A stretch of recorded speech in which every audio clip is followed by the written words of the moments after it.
Today we're doing a VOD review of Molten Core. I've got rogue tank perspective as well as rogue DPS perspective, and we're just going to go through all the bosses and kind of talk about the ways I could have played them better and general tips and tricks that you can do to do more DPS or execute the fights better or whatever. Some of the fights are going to be, or some of the tips are going to be rogue specific tips, but a lot of the tips are going to be things that can be applied to any class that you want.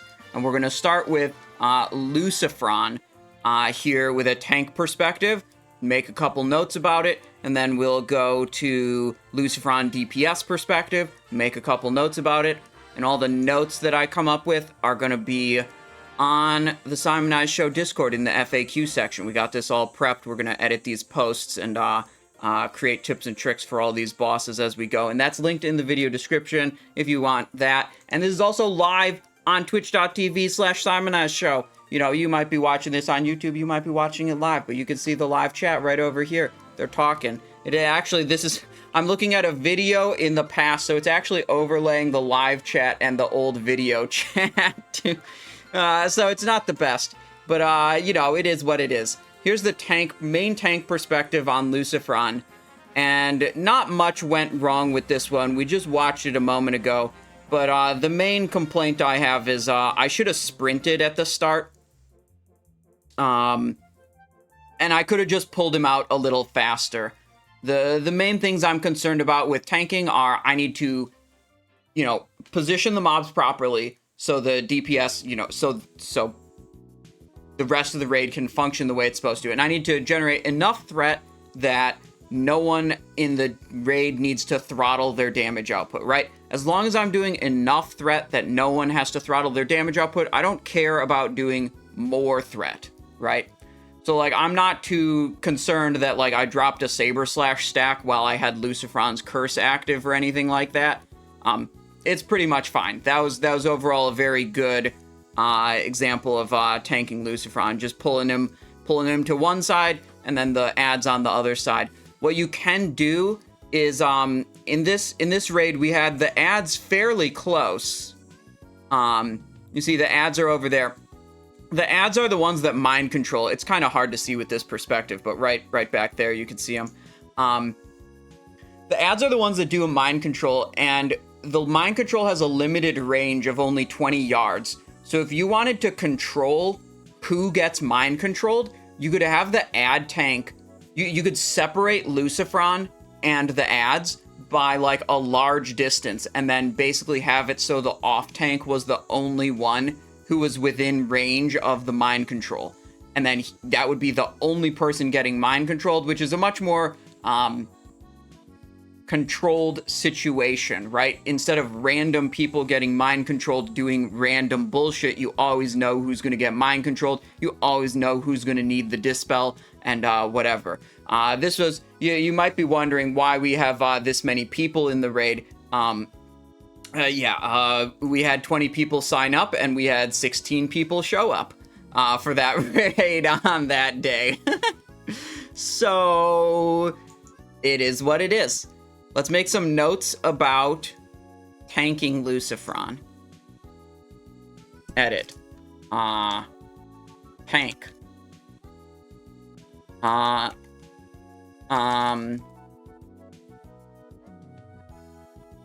Separate the boss and the ads. One tank for all 4 ads. And 1 tank for the boss.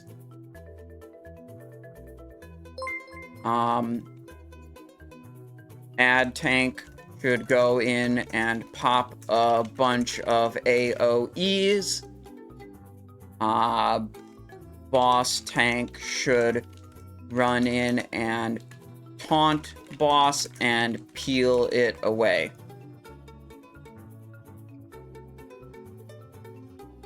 Not a lot.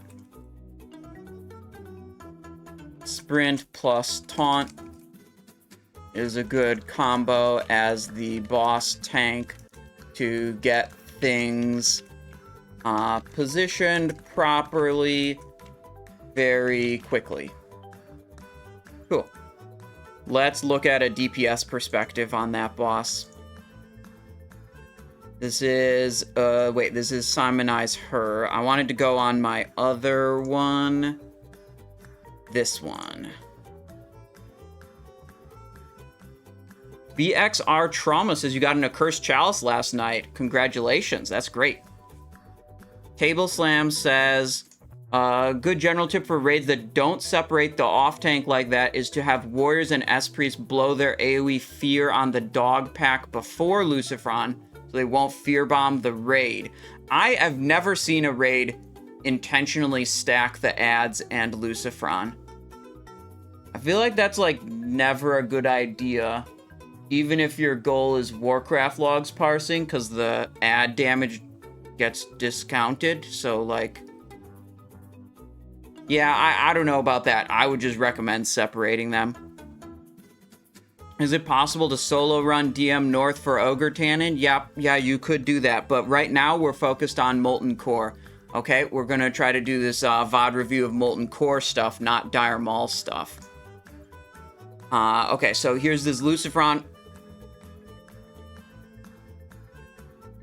Pulling the pack. So this is a very good DPS thing. As a rogue, with your Honor Among Thieves Helm Rune, you see what's happening. They're pulling the last trash pack before the boss, but I'm just standing there targeting Lucifron.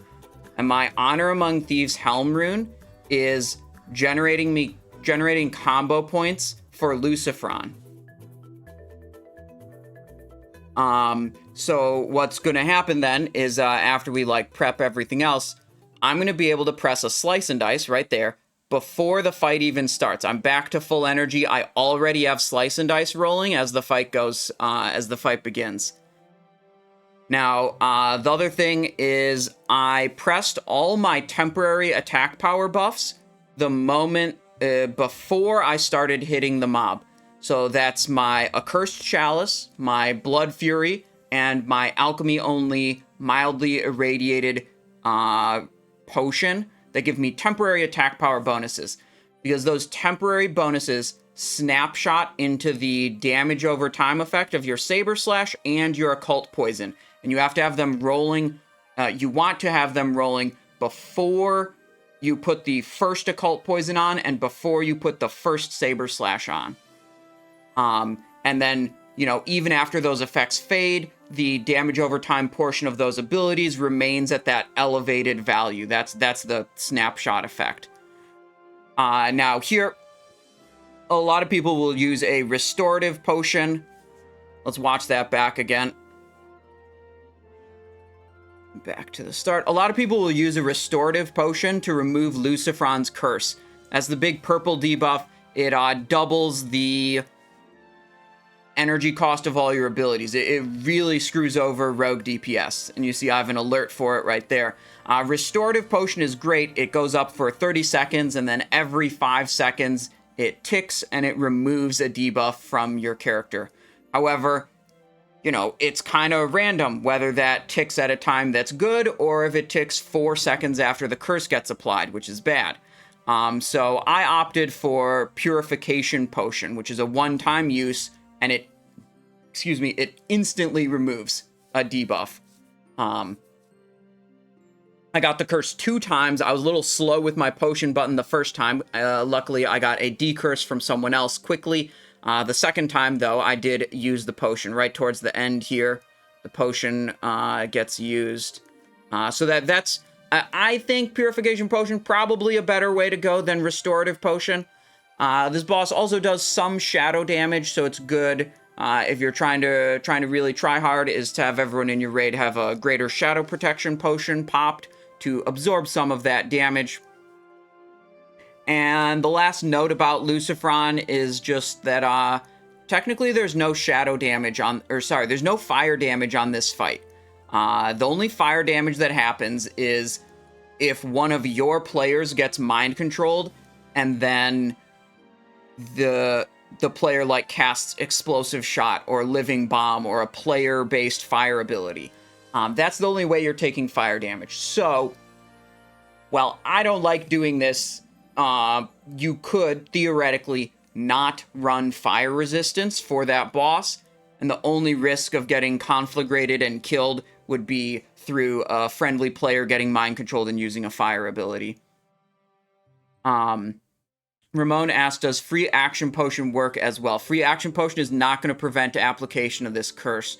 Free action potion prevents movement, slows, immobilizes, and stuns, and the curse is none of those things.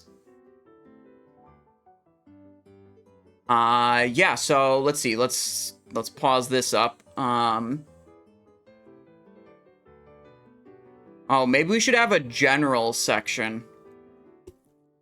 General, so we don't have to repeat some of the same tips a bunch of times. General tips.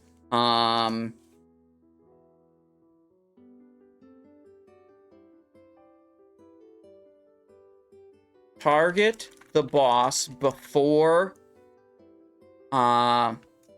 target the boss during the last trash pack while your raid kills the trash pack. Your Honor Among Thieves rune will generate combo points on the boss while your team kills the trash. This allows you to pop a slice and dice 3 to 4 seconds before pulling the boss and begin the encounter with 25 seconds worth of slice and dice, which is very good. Use all of your temporary... Is the audio from my keyboard coming through on the microphone right now? Is it bad? Temporary attack power bonuses. The moment before you begin attacking.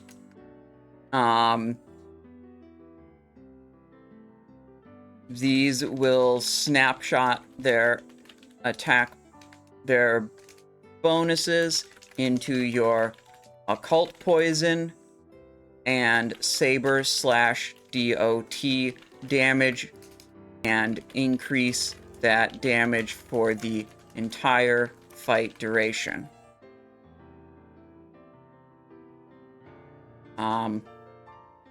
Be sure to start in stealth, as the Master of Subtlety bonus also snapshots into these damage over time effects. Okay, those are general tips.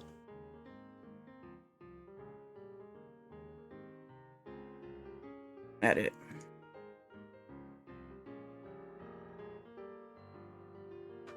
There we go. Okay, Lucifron. Tank.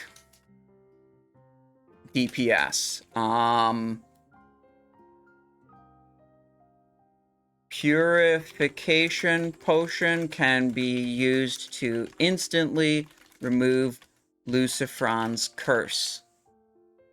I recommend this over restorative potion because restorative potion does not function instantaneously, but either are good. Greater Shadow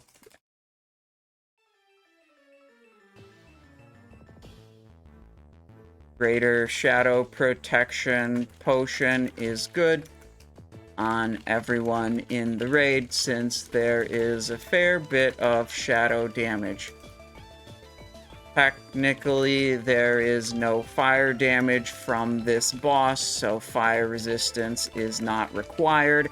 However, any mind-controlled player might use a fire spell, and if you don't have the fire resist requirement met, they will deal a lot of damage. So it's risky to not run fire resist.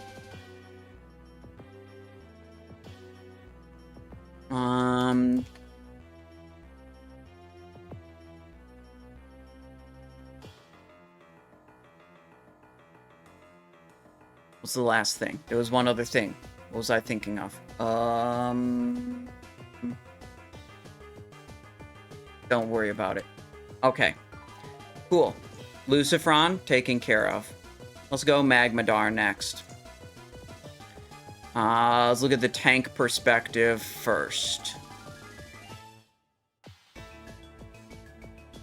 Damn, look at this. If I downloaded that POV, it would be way better.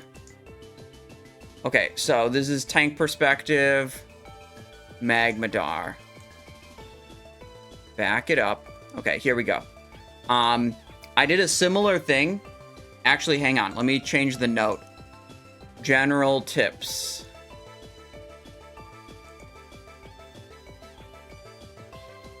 Tank rogues also benefit from this to be able to pre-pop blade dance. Yeah. So, you see, I did the same thing I did as a DPS rogue, where I target the boss while they're clearing the last trash pack. Now I have 5 combo points. I can wait for the pull timer to go out, and I can get a blade dance going right away. And this is really important as a tank, because the most important time as a tank is like the first 5 seconds of the boss. You have a precious few globals to press a couple of abilities, and you need to have more threat than anyone else, and you need to position the boss in those first 5 seconds. So, Blade Dance is an ability that boosts up your attack power by a lot as a tank rogue, so it makes everything else hit harder, but it also costs a global. You want it to be up before the fight even starts. So you can use your global cooldowns to press abilities that directly deal damage and are already amplified by Blade Dance because you popped it before the fight started. I used a Sapper charge there. So I made a mistake here. I should be opening with Taunt almost all the time. Just give myself that 5-second window to press whatever I want to without worrying about losing threat. What happened there is I had pretty decent threat, but one of the hunters shot, like, I don't know, explosion shot or whatever that ripped threat a little bit. I also spent one of my globals on Blunderbuss at the start, which ended up not actually hitting the boss. Blunderbuss is a kind of finicky ability that has like a very small frontal cone. It can be actually pretty difficult to get it to hit all targets. So, you know, one problem was I used Blunderbuss and it didn't actually land. The other problem was I should have just taunted on the opener to make sure the boss stuck to me. The other thing you saw me do is I stood in the fire. Moving the boss is bad. If you can ever avoid moving a boss as a tank, you should avoid moving the boss. You want to move as little as possible. And the fire that he spit on the ground, it just didn't do very much damage. It was basically irrelevant. So I didn't want to move the boss. It was not important that I was standing in the fire. It was a very marginal amount of damage. I didn't want to compromise any of the damage dealers or any other positioning that all the other raid members were doing by moving the boss like that. So I just stood in the fire. And I think that was 100% the correct thing to do. Let's look at it again. Jeez. Here we go. So I did sprint there. Sprinting on the opener is good.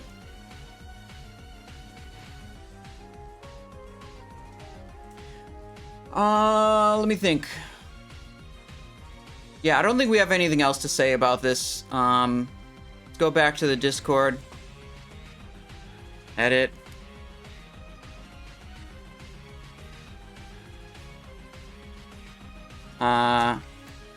Taunt at the start of a fight gives you a nice 5-second window to press other abilities and helps protect you a little bit against bad RNG from one parry or one explosive shot crit right on the opener. Usually a good idea, I would say. Or you can save the taunt to be reactive instead of proactive. Now, there's a very important mechanic that I have a good example of from a DPS perspective for Magmadar. Let's look at that. This is... Oh, we died. Okay. Don't worry about that. Won't go off when macroed with other abilities. Have you had that issue? I mean, maybe you don't have enough energy to cast both of those abilities. I certainly don't have an issue. I don't have a repost keybind anywhere on my rogue tank. Let's skip this Lucifron. Who cares? Magmadar does a fear, and this is important, and this is what I wanted to talk about here. Magmadar will temporarily ignore any target that is feared. Fear, you know, of course, makes it so you can't do any damage and you run away from the boss. So, if you don't have a fear ward from a priest, and you can see in this raid, there's only one priest. So the odds that I end up with a fear ward were basically nothing. So if you're not getting a fear ward, you absolutely want to equip your PvP trinket that allows you to dispel a fear. And you'll see I'll use that right away on this boss. But there's a problem. Any target who is feared is ignored by the boss. And what happens here is the tank does not have a fear ward. Let me play that back again. The fear went off. I immediately trinketed it, but the tank was still feared, so the boss was ignoring the tank, and because I was no longer feared, the boss wasn't ignoring me, and then the boss targeted me, and I reacted quickly with a vanish. Because last time I did that, I didn't react quickly, and I died. So it was in my mind that that might happen, and I might need to vanish immediately after, you know, doing this trinket. So I was able to do it properly this time. So that's something to be aware of, let's say. You see, my threat's very high, and yeah, the fear went off. I immediately trinketed it. Boss hits me. I mean, other than that, you know, it's pretty standard. There aren't a lot of DPS tips and tricks here, aside from equipping that PvP trinket to be able to dispel the fear. It's just like, don't stand in the fire if you can avoid it. You know, pre-pop your slice and dice like you always do. Pre-pop your attack power bonuses like you always do.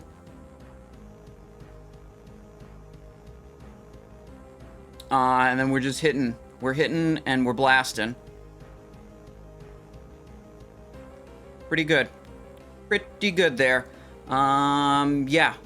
Let's make some notes about that on the Discord. Let's see.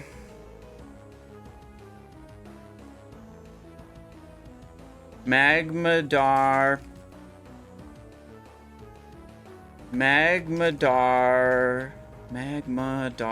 will temporarily ignore any target that is feared. It is very important for tanks to have fear ward so the boss doesn't run around targeting the rest of the raid when the tank raid, if the tank gets feared. For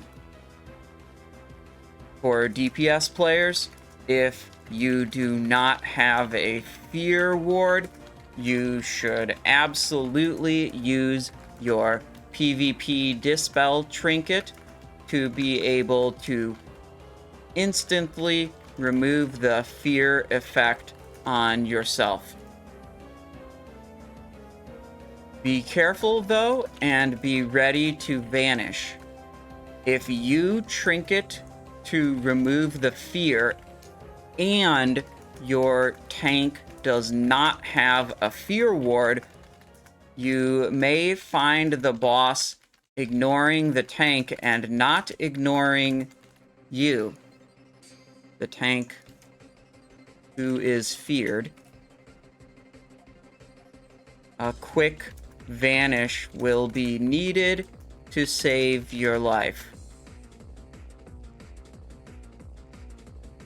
Dispelling that fear is 1000% worth a trinket slot, allowing you to continue attacking without any time lost. Yeah, also Will of the Forsaken if you're an undead, but let's be honest, undead's for bads because they can't cast Blood Fury. That's just the way it is. Then kill Gehennas first, then Lucifron, then Magmadar. That way, right after killing Magmadar, you can teleport to Gehennas. Someone I know who's doing speedrunning told me that that's actually not as fast as just going to Magmadar and then teleporting to the entrance and then killing Gehennas. But yeah, there are clever routing things you can do with being able to teleport to any boss you've already killed. Tip number 2 says kill Gehennas first so you can leave the raid when he doesn't drop Claw. Now that's a tip I like. That's a good tip. That's good comms. Then you can finish your Molten Core for the week in like 20 minutes instead of like 90 minutes. Okay, here's the Magmadar tank perspective. Let's go ahead to Gehennas.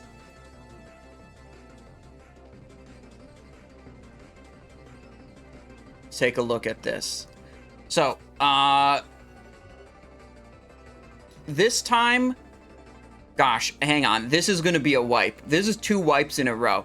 We have 16 people, and the ads don't get controlled properly. The boss doesn't get controlled properly.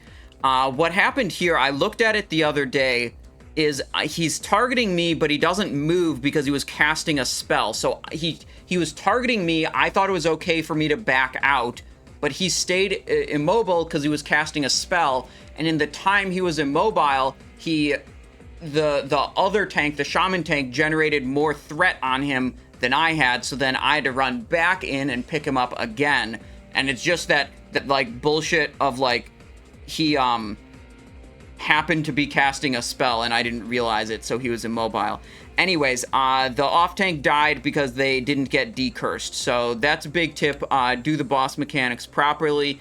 You need to decurse the tanks because the curse prevents them from being healed completely. So we wipe twice and then we decide to kill the ads and we kill it just fine. So this was a bit scuffed on a tanking perspective, but let's see if we can learn something from it. Normally, the way you would want to do this is you have one off tank tank the ads, and the ads are entirely ignored for the entire fight. And then the other tank tanks the boss, pulls it away from the ads, and then you just kill the boss, right? And you kill it quickly enough that like it doesn't matter. Free action potion is great here for basically everyone that's going to be in melee range. If you're tanking, if you're DPSing, if you're whatever, free action potion is great whether you're trying to separate the boss from the ads or not. Usually you want to go up to the boss and start attacking as early as possible, and that's just necessarily going to mean that you're in range for a potential stun from the ads, okay? So you want that free action potion to prevent the possibility of that stun, so you can have a nice clean pull. You want that on your tanks, you want that on your melee DPS, you want that on everything. So that's good. You can fire protection potion if you want. You know, the rain of fire doesn't really do that much damage. But yeah, this is pretty, there's not a whole lot of sneaky things going on here.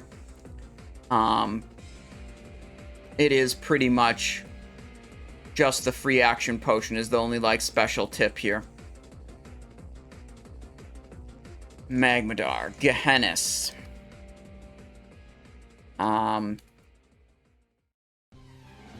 Boss should be separated from the adds by 2 different tanks.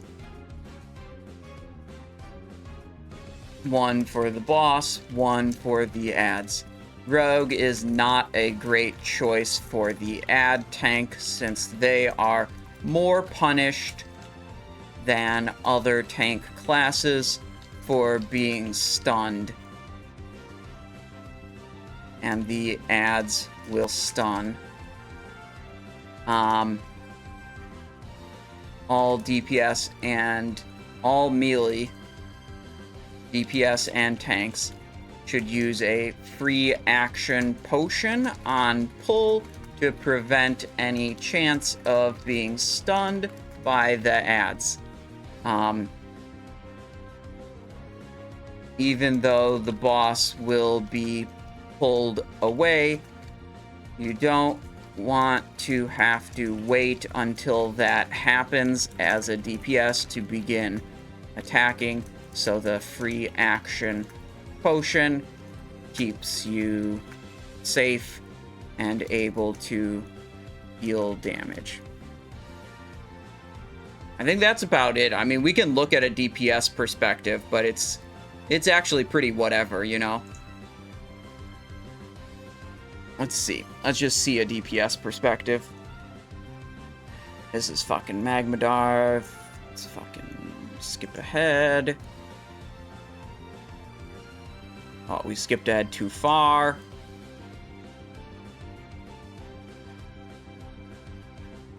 Okay, so here's the DPS perspective. You can see they're killing the Fire Lord. Back it up a little bit. Oh, yeah, whatever. I already have my 5 combo points from Honor Among Thieves. So they kill that, then they do a quick pull timer. My free action potion's ready. I'm going to hit Slice. Then I'm going to enter Stealth, exit Stealth, activate my temporary attack power bonuses. The free action potion was a little late, and I actually got lucky that I didn't get stunned. There were opening couple of seconds. This is actually kind of bad movement. I lost some uptime. You see, the boss got kind of dragged around, and my too far away, not attacking, whatever warning popped up in the middle of the screen. So I lost a couple seconds there worth of attack time, which is, like, people worry about a lot of things that don't really matter when they're trying to do DPS and they're trying to maximize their DPS. And I feel like people very often don't realize how bad it is to not be attacking for a single second. You know, from the very start of the fight to the very end of the fight, the most important thing is that you're constantly attacking. You're always in range of the boss. You're always attacking. That's by far the most important. So, like, that should be at the top of your list of things you're thinking about when you're doing a boss. It's like, is the boss about to move? Do I need to preemptively move to stay with it? And, like, the first thing you should be reacting to is the boss moving away from you, so you can move with it and continue attacking.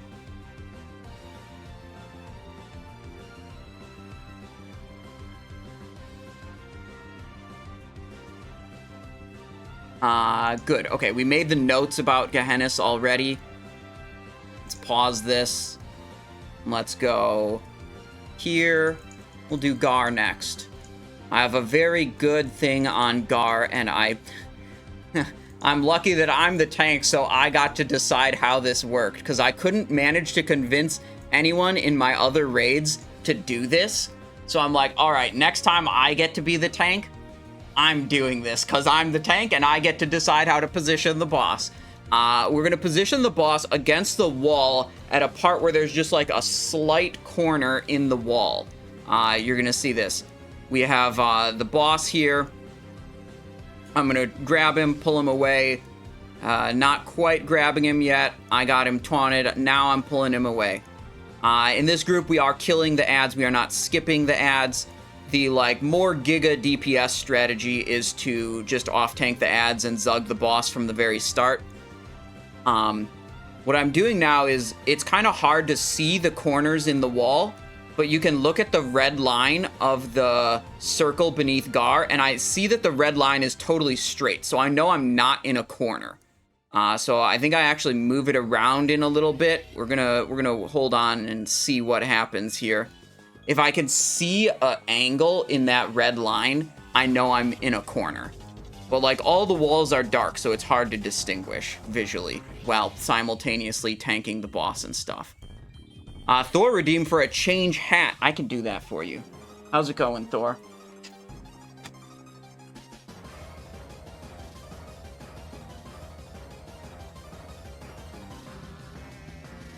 There, you see the red line? You can see the red line in the corner there as I moved it around.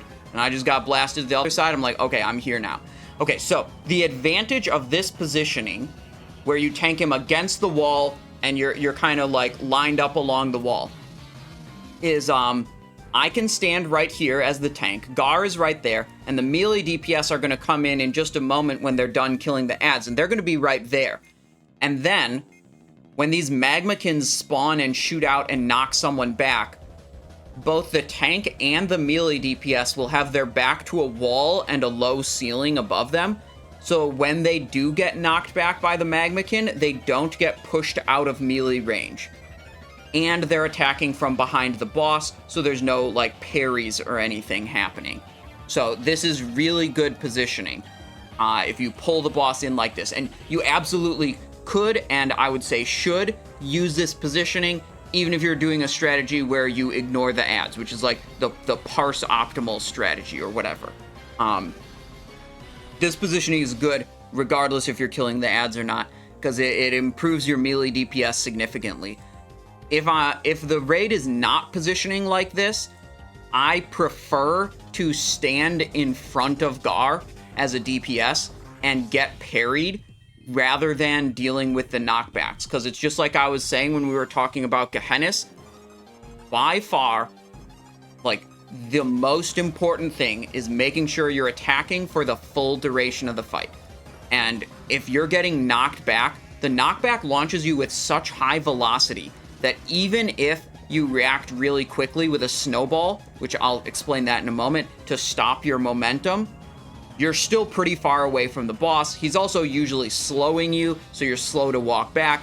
Even if you react really quickly, you still probably lose many, many seconds every time you get knocked back. So, like, positioning in a way that simply prevents the knockback is a very good thing, even if it costs you parries. But ideally, you position like this, and it doesn't cost you, like, attacking from the front and causing your attacks to get parried.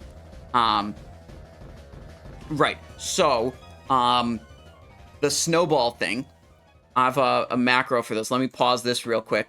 Macro is on the Discord. SOD macros. Use @player snowball. Some people ask, do you have to replace player with your character's name? No, you just copy paste exactly this into a macro. And what snowballing yourself does is it stops your mid-air momentum. If you're getting knocked back by any effect, we used this in Sunken Temple also on the double dragons where they would knock you back. If you snowball yourself when you're mid-air, it immediately stops your momentum and you fall directly down to the ground. So like if I was getting knocked around by Garr, I would snowball myself mid-air to stop that so I don't get knocked even farther away. This is also useful on Baron Geddon if you get Living Bomb. Instead of getting launched all the way up into the air and then falling all the way back down, you can wait for that Living Bomb timer to tick down, and as soon as it launches you into the air, you snowball yourself, and then you're back on the ground moving back to the boss immediately. But we actually have an even better tip for Baron Geddon on that one, which we'll get to when we get to him. Also useful, probably the best use case of snowballs in Molten Core is on Ragnaros. That Wrath of Ragnaros that launches you high into the air. Yeah, just snowball yourself like as soon as you can. React to it, like snowball yourself, and then like stay on the boss. Snowball's pretty good for that. Yes, okay, so that was the Garr tank kill. Not a whole lot going on there. This wasn't like a super fast kill because we did kill the ads first, which is a safer method. And considering we're at 16 people in this raid, we weren't trying to do any like super crazy strategies, right? Or anything that really taxes the raid too much. Let's look at DPS strategy DPS point of view. Oh, wait. This raid did Garr last. Hang on. Back it up. And I think it was scuffed, too. This is Golemagg the... Hold on. Okay, so here's the Garr pull. As I recall, this was not a good one for me. So yeah, see, I got knocked back. That's a snowball midair. You saw that happen? I'm going to back it up so you can see it again. So a knockback happens. I react a little slow, but you see I stop midair, and I'm back. Very good. So I'm not running to the front of the boss yet, and I should have. And I get knocked back again, snowball again. We aren't in that ideal position that I was talking about before with the tank setup. I was so slow to get back to the boss, I actually dropped my Saber Slash stack. But now, you see, I'm attacking from the front. Some of my attacks are going to get parried, but I'm not going to have to deal with getting knocked back anymore.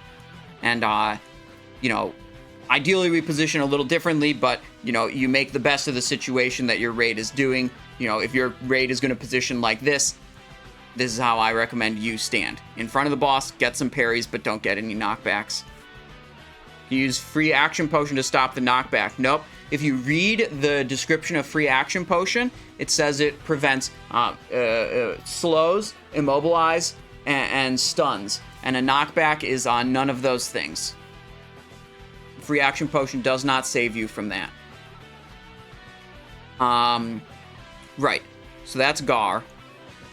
Let's go to the Discord and let's make some notes.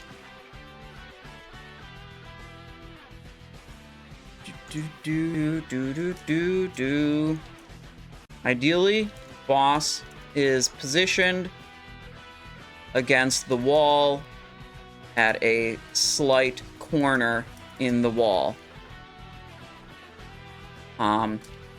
This allows tanks to be on one side of the boss with their backs to a wall, and DPS to be on the other side of the boss with their back to a wall. When either the tanks or melee get knocked back by a magmakin, they will not be pushed out of melee range. It's hard to explain in text, so here is a link to my VOD where I positioned the boss this way. I think I actually pasted that over in one of my other Discords, so I can grab the link to that really easily.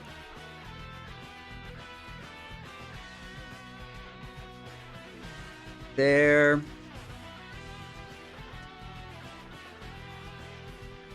If your raid does not want to position like this, I recommend DPS to attack Garr from the front and stand on top of the tank with their back to a wall. Taking the parries from attacking from the front is less bad than having to deal with the knockbacks. Having some snowballs ready in your inventory is a good idea for this boss because they can stop your mid-air movement. Check out the macros channel here.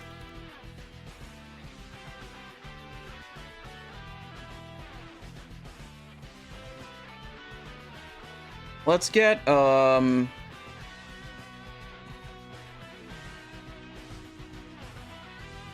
here. Share, skip to this time, back over here. You can see me using snowballs and also standing in front of the boss in this VOD here. Pretty good, I think.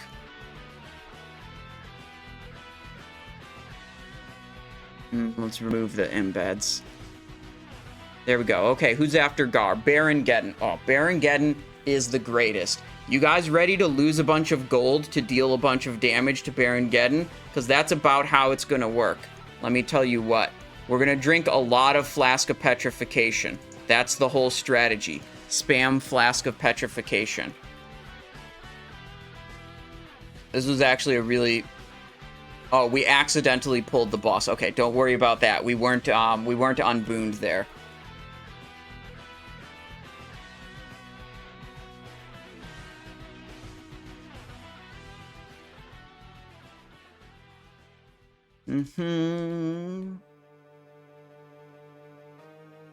Come on, get to the part where we fight the boss. Okay, this is the part where we fight the boss. So we're pre-stacking combo points on the boss. I've already got them. They're killing one last mob. Or wait, no, they're killing the mob then. They're holding the mob. Oh gosh, this is super degenerate. They're holding the mob so the warriors have rage or something. And we're gonna drag the Fire Lord in. Don't worry, the rest of this is good.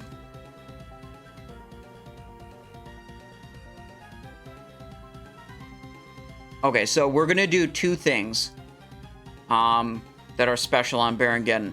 We're going to stay in during Baron Geddon's Inferno, and whenever he puts Living Bomb on me, instead of running away, I'm gonna immediately use Flask of Petrification. So you see some people... okay, no one in the raid actually chickened out. They all stayed in. So the raid is planning ahead, and they're coordinating like defensive cooldowns, like Rallying Cry from warriors, or the like bubble defensive thing from a priest. And as a rogue, we can make use of the 2-piece Night Slayer bonus. If you watch, I'm going to cast Feint there. It's in my cast bar. The 2-piece bonus makes my Feint ability reduce my AoE damage taken by 50% for 6 seconds. So I wait for 2 or 3 ticks of Inferno to go out, then I press Feint, and it's the final like 3 or 4 ticks of Inferno that do the most. So those are the ones that are important to have the Feint up for. And what I did there is I got the Living Bomb, and I immediately used Flask of Petrification on myself. You see, these other suckers who aren't as rich as me, they got Living Bomb, and they ran out of the boss and stopped dealing damage. That's just the poor people life. Yeah, I mean, every time someone in your raid stops dealing damage, it's like, if your goal is to kill the boss as fast as possible, do the most damage, you need everyone doing as much damage as possible. So, like, you need if you really want to go hard on Baron Geddon, you need your entire raid prepped with Petries to be able to just ignore Living Bombs so they can keep doing throughput. That's definitely an advantage. So the other consumable, you see it right here, or not consumable, cooldown. This is the Duke's Domain trinket from Exalted Hydraxian Waterlords. That's another one of the defensive cooldowns we used to be able to stay in during Baron Geddon's Inferno. So there's Warrior Rallying Cry, there's the Priest Bubble thing, there's the Duke's Domain trinket that can be rotated, so like there's one up for every Inferno. And then rogues can feint every single time and take very little damage. I believe that's the rank 1 rogue Baron Geddon parse in the world, 3.6 thousand DPS on Baron Geddon. Yeah, so those are the two main tips for Baron Geddon, and that's like the most degenerate way you can possibly do that boss, right? Staying in for the Infernos and ignoring the Living Bombs. There are, even if you're not doing those, I have other useful tips for you for this boss, don't worry. I'm not going to assume that every raid is doing that. let's look at the tank POV, and I'll be able to talk about more stuff. So, we went and we cleared out a bunch of trash in Baron Geddon's room, and then we're bringing him back to Garr's room. And the reason we do that is just because Garr's room is enormous. There's so much space to deal with Baron Geddon's mechanics that, like, it's just easier to deal with him here. The reason you don't want to deal with him in Garr's room if you're trying to do, like, a DPS parse is because it adds, like, 30 seconds to the fight duration while you drag him from the other room all the way back to Garr's room, and that counts against your DPS because the fight has started and you're not doing anything, you know? So, not a good parse strategy, but an excellent, like, execution strategy. So we sent a hunter pet in with Eyes of the Beast to bring him back, and I'm just sitting here waiting to see him come through the tunnel. He's there, and I'm just waiting for him to approach. You got the hunter traps going down already, making it hard for me to keep threat, obviously. He decides to do an Inferno right away, so I have to warn my raid that, like, my threat's not good because he just did an Inferno and pushed me out of melee range. Now, something I make a mistake on here, and I correct midway through the fight, is that I don't drag him far enough away. After he does each Inferno, he leaves, like, lava crap on the ground that you don't want to stand in. And I'm not dragging him far enough away at first to give the melee enough room to DPS the boss without standing in the fire. But I'll correct that later. The other thing is, these melees are not moving the way they should be. When the tank runs out for an Inferno, the melee, they're moving, like, to the left, right? They should be moving with me, the tank. They should be going the exact same direction as I am. And I actually have I think I have another DPS perspective where I can show you that happening in my other raid. Because after his Inferno, he'll run quickly to the tank. And you see these melees, they then, a couple seconds later, come over to Baron Geddon. Whereas if they moved with me, they would be able to resume DPS on Baron Geddon like 2 or 3 seconds sooner after each Inferno. And 2 or 3 seconds lost on every single Inferno, that's not good.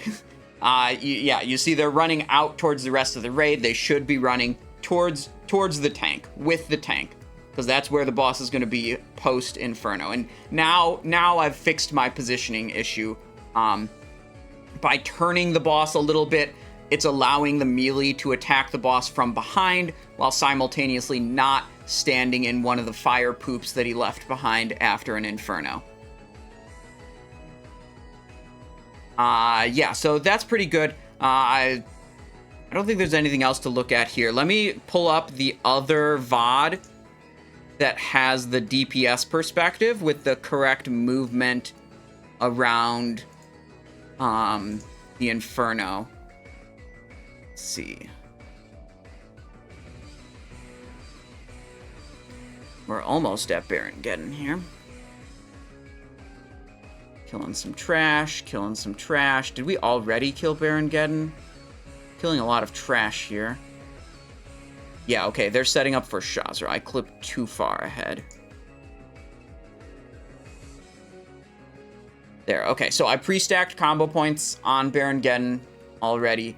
He's zoned, he's like despawned because he's too far away, but as long as I don't target anything else, as soon as I target Geddon, he will, he'll still have those combo points. But if I were to, like, target one of my raid members, that would actually remove the combo points from Baron Geddon. Combo points are very finicky in Classic WoW. This one starts out with, here he comes. Him doing Living Bomb, and I just reactionary Petrification Flask. Even though, like, there's no opportunity for me to be doing DPS anyways, I just pressed it. Don't worry about it. One thing, if you're planning to use Petrification Flask on this boss or on Sulfuron, and we'll talk about why you want to use it on Sulfuron when we get to Sulfuron, you need to make sure you're not relying on Flask of Chromatic Resistance for these bosses, because when you do a Petri Flask, it'll overwrite any other flask you have. So what I do is I have one resistance set for Garr. I have one, because that one cannot use Juju Ember or Mark of the Wild. Then I have another resistance set for Baron Geddon and Sulfuron that does not use Flask of Chromatic Resistance, but does use Juju Ember and Mark of the Wild. And then I have a third resistance set for all the other bosses that gets to rely on Juju Ember, Mark of the Wild, and Flask of Chromatic Resistance. So I have actually 3 different resist set values. The Garr set needs to be at... Hang on. Let me pause this. We could do it live. The Garr set can get 25 from Flask. So Garr set needs to be at 201 unbuffed. The Geddon and Sulfuron set can't use the Flask, but can use the Ember and the Mark of the Wild. So those sets need to be at 184 unbuffed. And the set for every other boss can use the Flask and the Juju Ember and the Mark of the Wild. So those need to be at 159 unbuffed. Okay, cool. Here's exactly what I was talking about before. Let's rewind it a little bit. So Inferno happens, and I see where the tank is moving. And you see, I'm actually the only DPS in here that's moving with the tank. This is how you want to move. You want to move towards the tank every time the Inferno happens, so you resume DPS on the boss quicker. And we're just going to watch it again, and the same thing's going to happen. When the Inferno goes out, I move with the tank. There's another Inferno, and I'm moving with the tank rather than off in some random ass direction. Here, this other melee on the left, he moved in basically the right way. But you see, I'm able to restart on the boss much faster. That's all I was talking about with the Baron Geddon, like, Inferno positioning. Sweet. I think we've seen enough Baron Geddon. Let's go to the Discord. Let's make some notes about it.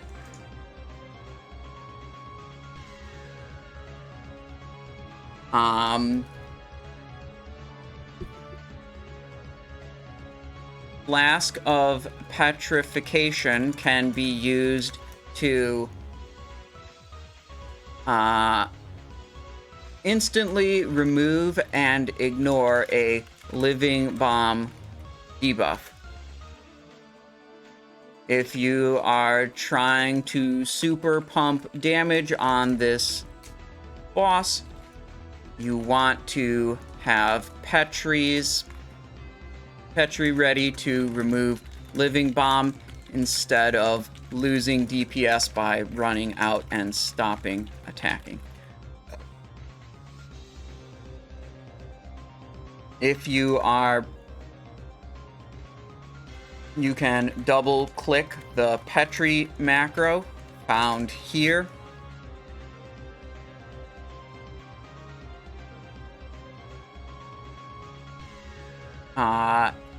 To apply, and then second click will remove the petrification buff.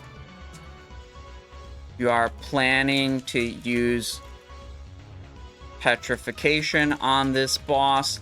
You need a resistance set that does not rely on Flask of Chromatic Resistance, since using the Petri will remove the chromatic flask buff. Assuming you do use Juju Ember and Mark of the improved Mark of the Wild, this means you want 184 unbuffed resistance on this boss. If you are not planning to use petrification on this boss, it is good to use Snowball instead. As soon as the living bomb explodes and launches you into the air, quickly snowball yourself and you'll immediately stop moving up and land nice and quick and can get back to the boss faster. Same macro for snowballing yourself that was used on Garr.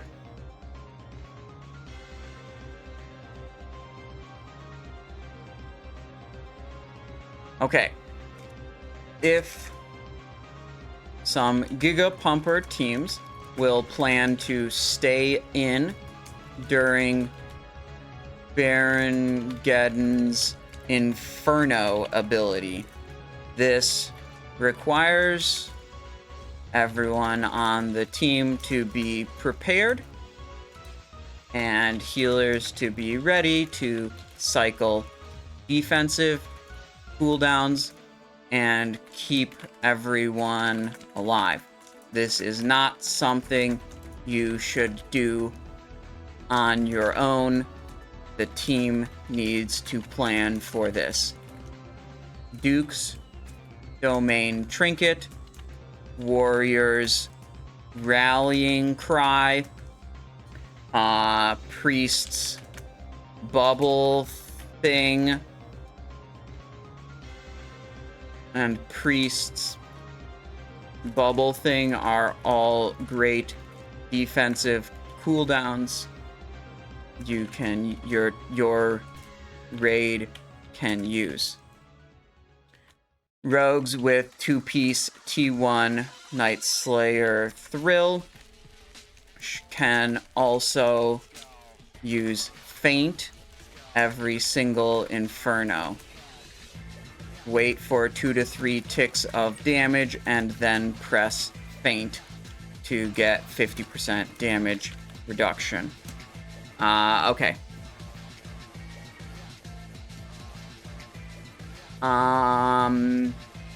Let's link the VOD of doing that. I think I should put VOD links in most of these. Share, skip to current time. Here is a VOD link to the boss, killing it with Petri Flask and staying in for Inferno. Let's see. If your team is not planning to stay in for Inferno... Oh, I'm running out of text. Fuck.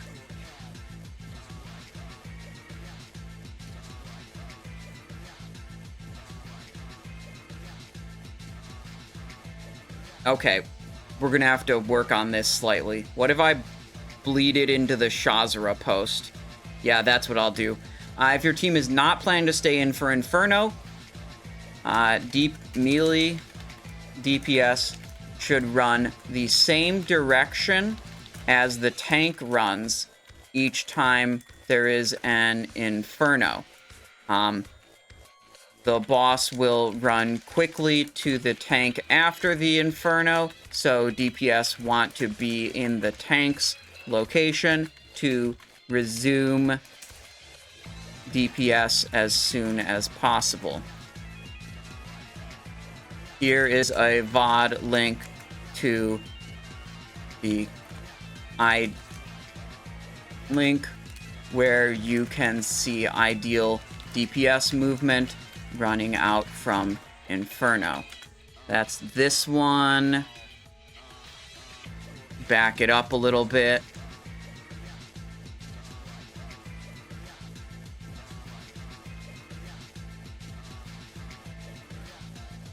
There, and we're too many. Let's see, how much should I cut off here? This much? Can I post that? Yes. And then we can go here, and we can go, oopsies, Baron Geddon was a little bit too much.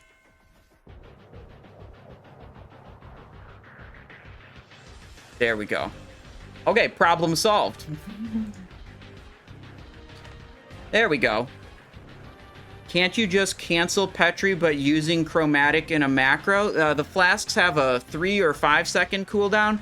It's generally just not safe because there's a lot of fire damage going on during Baron Geddon. You don't want another fucking thing to keep track of or get like randomly blasted. I think it's way better to just put 25 more resistance on your armor and not have to worry about switching back into a chromatic flask every single time. Simon, can you play all my classes too, please? Need this kind of detail? No, I can't do that. Okay, Shazzrah is up next. Let's look at the tank POV of Shazzrah. Skip. Trash. Wait, I think someone went AFK, so then we decided to kill a bunch of trash before going back to the bosses. Okay. Here's Shazzrah. Like, there's a lot of... Okay, hang on. There's a lot of strategies that are, like, really pushing the limits and skirting on the very tiniest edge of safety. And it's like, yeah, you can do that if you want to, but don't come crying to me when you get exploded and die and lose all your world buffs. You know? You only get like 8 or 9... I mean, probably we only get like 8 or 9 resets of Molten Core before Blackwing Lair is out. And if you want to go ahead and do some bullshit, very risky strategy and like scuff half your raids when you fail the risk check, be my guest. Yes, it's technically optimal if you do that and you don't get screwed by the risky behavior. But the reality is, the best damage parses come from being luckiest. The most crits, the most whatever. That's a very big factor. And the way you do that well is you have a reasonably good strategy that is safe and guarantees you a good attempt every single week. So you get 8 or 9 tries at the boss to like high roll your crits, rather than some cringe bullshit of like, oh my god, I'm gonna skirt just on the very edge of safety because it's technically optimal, assuming everything goes perfectly according to plan, because this is gonna be 20 more DPS in a simulator. What's really gonna happen is, you know, 4 out of those 9 boss attempts that you get before the phase is over, you're gonna fail the risk check, die, lose your world buffs, and that's gonna scuff your like damage attempts for multiple bosses. So yeah, I'm very much against risky strategies.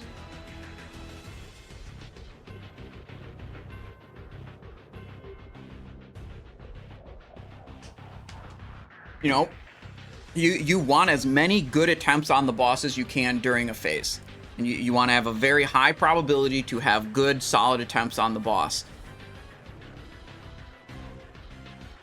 Okay, Shazzrah time. I'm actually not totally sure on this. I'm pretty sure Shazzrah is immune to taunt. So I'm using Blunderbuss here. And also, Obershock has threat. I'm supposed to be the tank. I'm going to get it back in a second here. Okay. I got it.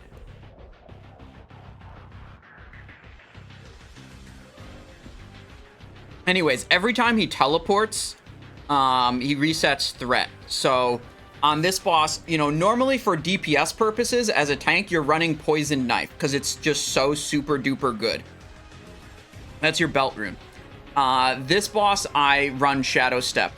If he teleports far away, I want to be able to Shadow Step, Blunderbuss him immediately to pick up threat again. I think the utility function of Shadow Step on this boss is absolutely worth it as a tank, worth your DPS loss. Because again, your goal as a tank is not to top the damage meter. Your goal as a tank is to position the boss and control the boss as best you can to allow the actual damage dealers in your raid to deal damage. Blunderbuss serves as a great burst threat option. Shadow Step no longer on the global, so I think that's a very good combination of rune abilities for this boss to help control him. Also, you'll notice I'm always facing the boss away from the rest of the raid. He has a frontal cone spell interrupt effect. that absolutely fucks the casters if you have the boss facing towards the casters and healers. He also does reflect magic, which fucks over the casters too, but like, let's not fuck him over in two different ways. Come on. So we're just gradually moving around the room. You see, he makes those clones. You can also kill those clones if you wanted to, but they have, let me see if it drags into range, about 70,000 health. Like, you could just cleave them down and not have to move the boss, but like, the boss moves on its own anyways. So it's not like you're actually gonna like not move on this boss. So it's easier to just like ignore the clones and just walk slightly away from them. You see, all they do, they stay immobile and they just spam Arcane Explosion. So we're just gradually going around. Again, facing the boss away, shadow stepping to him when he teleports far, using Blunderbuss for snap initial threat. That's pretty good. This is, this is, again, we don't have everyone here. We're up to 18 people at this point in the raid, but 2 of them are dead, so we're back down to 16 people. So, yeah, not ideal. Yeah, sweet. Well, whatever, he's almost dead. Let's look at a DPS perspective. I think my best DPS is this week's raid. And boss is dead. Okay, pretty cool. Look at the DPS perspective here. That's this raid. Skip past this Baron Geddon that we watched before. Got 5 combo points on Shazzrah. I think we're doing battle chickens on this mob. Trying to get battle squawk buffs. Yeah, you can see all the chickens right there. They're 30-minute cooldowns, so we can't do it on every boss. I mean, you could. You could log out for every single boss and wait, 25 minutes for your chickens to be off cooldown to try to get a random chance. The battle squawk buff we're trying to get is actually pretty impactful. These chickens, when they're fighting an enemy, they have a chance to cast battle squawk, which buffs everyone in the party, not the raid, the party, with a 4-minute buff that increases attack speed by 5%, and it stacks. You can get multiple battle squawks. 3 battle squawks, that's another War Chief's blessing. It's actually slightly better because it's multiplicative stacking, but that's not important. They're highly impactful buffs, and they're kind of annoying to get. And random chance. Like, I didn't get any. I'm pretty sure Group 2 got a couple. But, unlucky. Anyways, Shazzrah. We have pre-popped a greater arcane protection potion. All the damage you take here is going to be arcane. This guy, again, doesn't actually do any fire damage. If you wanted to be risky, you could take off your fire resist. You don't technically need it here. He does do reflect magic. That's your source of potential fire damage, where, if a mage accidentally casts Living Bomb when the boss is doing reflect magic, that can reflect back onto the raid, deal fire damage to the raid, and kill anyone that decided not to use fire resistance. Again, I just prefer safe strategies, and frankly, my fire resist set is very good, and I can't actually take very much of it off to gain very much DPS, so most of the raid I'm just running fire resist, even on the bosses where it's not technically necessary. A bit of RNG on this boss is how far he teleports away each time he teleports, because if he teleports far away, you're going to lose a second or 2 of attacking time, compared to if he teleports really close, and you basically just get to stay on the boss. So that's a bit of RNG that you can't control in your damage output. We had pre-popped 1 greater arcane protection potion, and then I'm just holding... Well, actually, I spent the last one like 15 seconds ago. I just hold it until my health dips below half, and the moment my health dips below half, I press the potion. And that gives my healers a little extra buffer window to heal me back up to full before I die. But I'm not, like, just pressing it as soon as the first one goes away, or, like, pressing it as soon as I have, Shazzrah's Curse or whatever. The condition I'm looking for is my health is low, I'm actually at risk of dying. Then I press the potion, and, gives a little extra time for my healers to catch up. So that's good. Let's watch this again. Let me think if there's anything else. it's basically, I mean, stay on target and do some DPS, you know? The timing of the potion is probably like the most important thing. We, you know, had a preemptive slice and dice. We used our attack power buffs prior to touching the boss a single time. I think I got 3.6 thousand DPS on this one.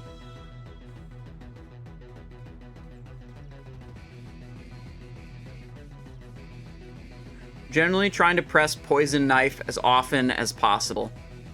And then the main difficulty with the Saber Slash rotation, and I feel like probably a trap a lot of people fall into if they're not used to playing it, is, and you see it happen to me right there. That was actually a perfect example. You never want to get 5 combo points and not have enough energy to press, see right here, 5 combo points, and I was at 24 energy. It wasn't a big time loss. I went up to 44 pretty quickly, but you never want to get 5 combo points and not have 35 energy to immediately press an Envenom. You don't want to sit there on 5 combo points waiting for energy, because that whole time you're on 5 combo points, you're essentially wasting potential combo point gain from your Honor Among Thieves, because you can't go higher than 5, right? You're capped out. So basically, you want to always be able to immediately spend your combo points whenever they hit 5, so you can continue getting those free combo points from Honor Among Thieves. So it requires a little bit of like pooling of your energy. Like if your energy's at 50 and you hit a Saber Slash, you're now at 10. And then you have to wait 2 energy ticks before you have enough for an Envenom, which is up to 4 seconds. And that's not good. So I'm generally trying to wait till I'm around 70, 75 energy before I just press a Saber Slash, right? Because that, if I'm at 75 energy and I spend 40, I still have 35 left over. And, you know, if I get a string of combo points from Honor Among Thieves really quickly, it's a bit variable. They come in bursts sometimes. You know, I'll be able to make use of it properly and utilize those resources properly without wasting anything. The flip side to that is if you're constantly hovering around high energy totals, you will sometimes get, you know, like your clear casting procs or something, and you will sometimes cap out on energy, which is also very bad. It's kind of the same idea of like, if you're at maximum energy, you can't gain any more energy, so you're wasting your regular energy ticks. So very bad to be at 5 combo points and unable to spend them. Also very bad to cap out your energy and waste potential energy gain. They're like two sides of the same coin of like trying to play around not wasting any of your resources. Anyways, that was Shazzrah. Let's we got off on a bit of a Saber Slash rotation tangent.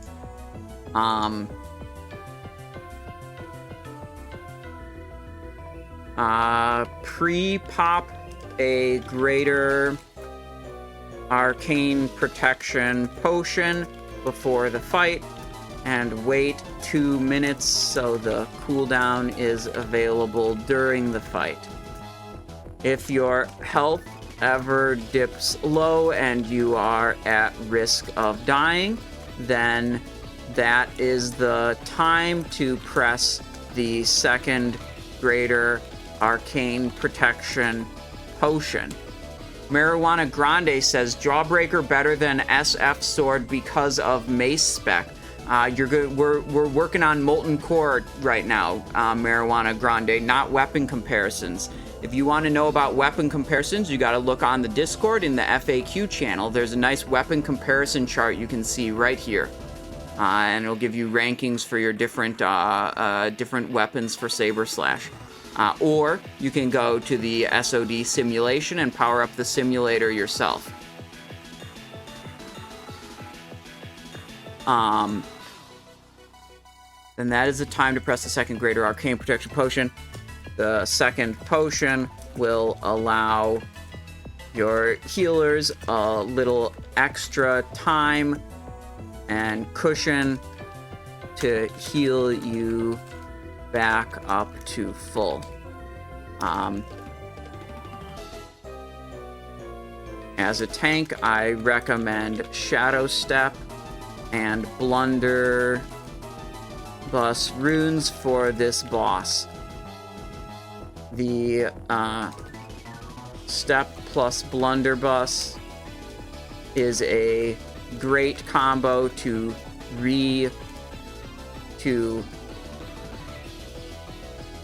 get threat on the boss right after a teleport ability.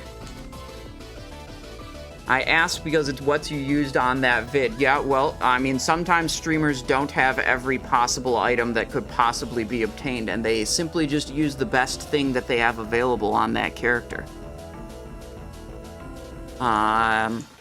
That's something a lot of people don't realize. As a tank, I recommend Shadow Step and Blunderbuss runes. So Step plus Blunder is a great combo to get threat on the boss right after a teleport ability.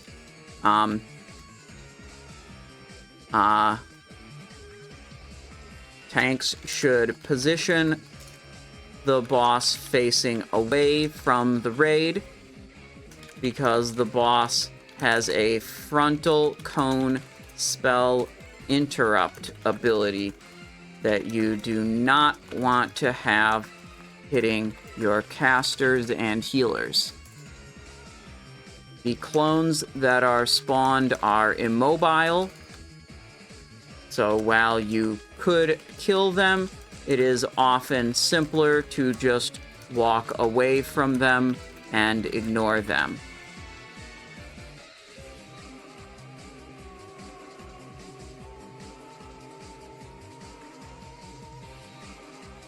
Okay, not a lot of notes for Shazzrah.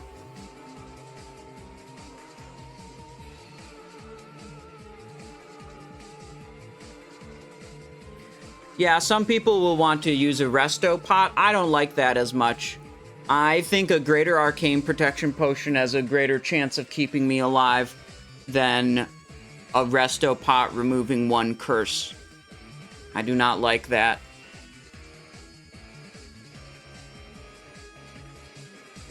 Sulfuron Harbinger is next. Let's look at the tank POV on Sulfuron. Oh boy. Whoops, we're into it. Back it up, back it up, back it up. Okay, tank POV, Sulfuron Harbinger. We got Fan of Knives and we got Shuriken Toss to help with combo points. I'm not going to cast a lot of Saber Slashes here. So the Shuriken Toss is pretty much there to help my combo point generation. Most of my ability usage is just going to be Fan of Knives. And the primary reason for that is I've got both Sebaceous Poison and Occult Poison. And I am trying my best to apply Sebaceous and Occult to all the targets. Which, it may seem good. It may seem like, oh, I'm casting a lot of Fan of Knives. But if you look at the log after the fight, it's actually fairly spotty uptime. But even still, I think that's like the best contribution you can do on the fight. You see, like, the threat isn't that big of an issue. We have two tanks working at this. So I'm holding some of them and the other tank's holding the other ones. Again, as long as I'm doing enough threat that my DPS aren't throttling, I want to fulfill other, like, utility roles, and as much debuff application as I can get is a pretty good idea. So Sebaceous and Occult Poison are going on the weapons, and then Fan of Knives is being spammed as, like I said, pretty much my only ability to try to apply it to everything as much as I can. Generally, you want to pull the boss forward a little bit from where it stands. See, normally he stands back here, but there's like a little ledge in the rocks right in front of him. And that can cause line of sight issues if you have healers standing here and you like pull the boss back over there. It's sometimes line of sight issues. So it's generally just safer to take the boss from where he stands and pull him forward a little bit, like that. The main thing about this boss is you gotta have your damage dealers. They just have to be disciplined enough to actually interrupt spells. There's a problem in all three of my guilds that I raid in. That you have damage dealers that simply cannot be bothered to kick Dark Mending. On heat level 3, Dark Mending heals for 30,000 health. Okay? No one has any ability that does remotely that much damage, which means like the most important ability anyone can press is a kick or a spell interrupt or a earth shock or whatever your interrupt ability is on a Dark Mending. Yeah, I mean it's I hope your damage dealers recognize that and can do that. I don't know what else to tell you. Frankly, if it was up to me and someone missed like more than 2 kicks on their assigned target, I would loot ban them for the rest of the raid or the next week or whatever. It's like, to me, it's completely inexcusable to be fucking up your interrupts when you're assigned to interrupt, because the interrupt is so vastly more important than anything else that you're doing. You know, or could be doing. Let's look at a DPS point of view on Sulfuron. That was rogue tank point of view.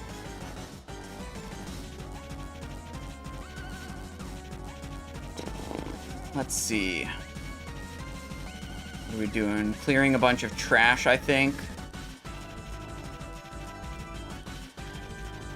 Wait, what the fuck?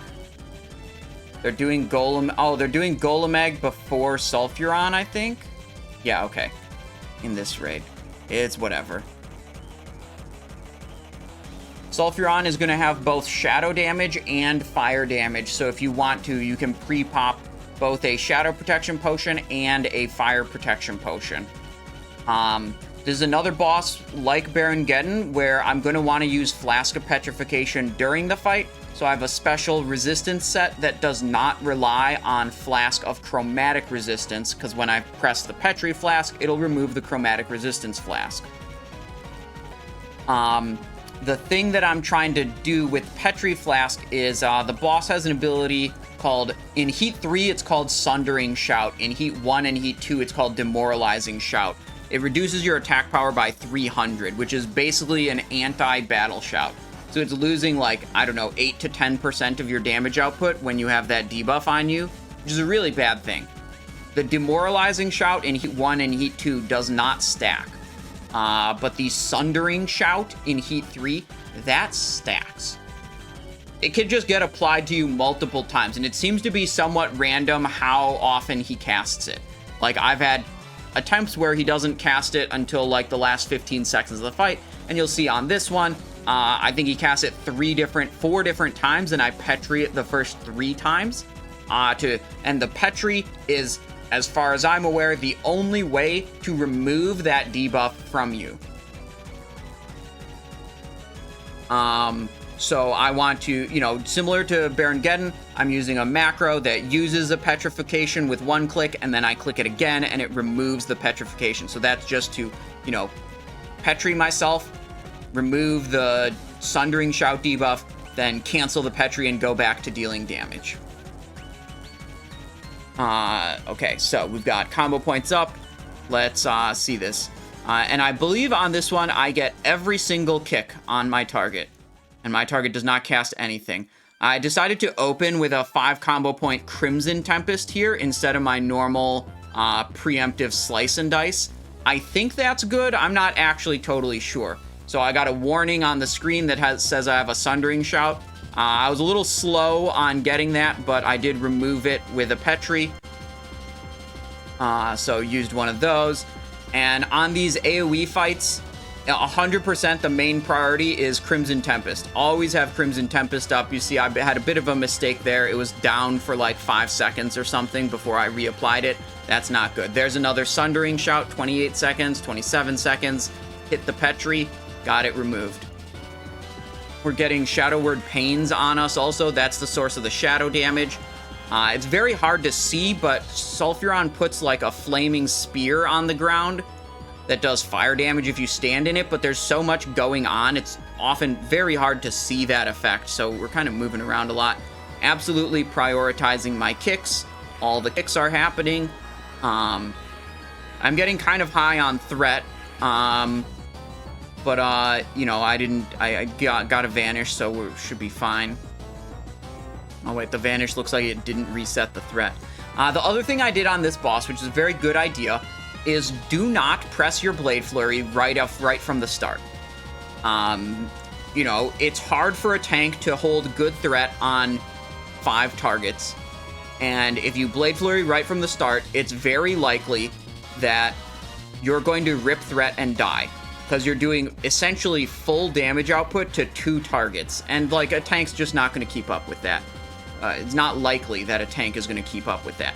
So, Blade Flurry right off the rip is usually going to get you killed. And, you know, when I go to Majordomo in this raid, that's exactly what I do. And I knew it was going to be risky, and I did get punished for it, and I did die. So I delayed the Blade Flurry until the boss was at like 50%. I still got the Blade Flurry usage in, still got some cleave damage, but it was a much safer timing that wasn't going to risk me getting killed. So that's a good idea. Let's write about Sulfuron Harbinger now.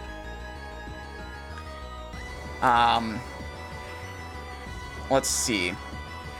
Flask of Petrification can be used to remove the demoralizing shout, heat 1 and 2, or sundering shout, heat 3, debuffs that Sulfuron puts on you in this encounter. These are very large attack power reductions that you absolutely want to remove if you want to do good damage on this fight.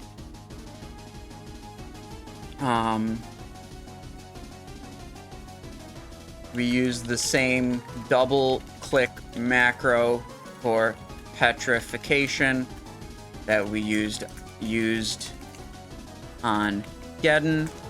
Click once to petri, click again right away to remove the petrification from yourself. Okay, copy message link. Good. On an AoE fight like this, your number 1 priority finishing move is Crimson Tempest. You should aim to have this as close to 100% uptime as possible. It is by far your most effective finishing move. If you are assigned to kick and you fail to kick every cast of Dark Mending, I believe you should leave the raid in shame and loot ban yourself for griefing your raid. Each of those Dark Mending casts heals for 30,000 health, and there is nothing else you could be doing that comes remotely close to that much effective damage. So failing to interrupt those when you are assigned to is very embarrassing. Let's see. As a tank on Sulfuron, I like to run I like to run Fan of Knives with Sebaceous Poison and Occult Poison, and try to cast Fan of Knives as many times as possible, attempting to spread the poison debuffs on all targets to help raid DPS as much as I can. Shuriken Toss is also nice to help with some combo point generation. I don't know about Shuriken Toss. Maybe it should be Poison Knife, because that's just giving you more energy, which is more Fan of Knives casts. Maybe the combo point generation isn't actually important. People would never fail a kick if it added 30,000 damage to their own damage done. It's so true. It's so true. I'm like, it's a problem in every single raid I participate in. I'm not trying to single out any of the individual raids I do. No one interrupts all of the heals. It's just fuck, man. Kick doesn't literally do 30,000 damage. It only effectively does 30,000 damage by stopping 30,000 healing. But stopping 30,000 healing doesn't make your Warcraft logs ranking go up.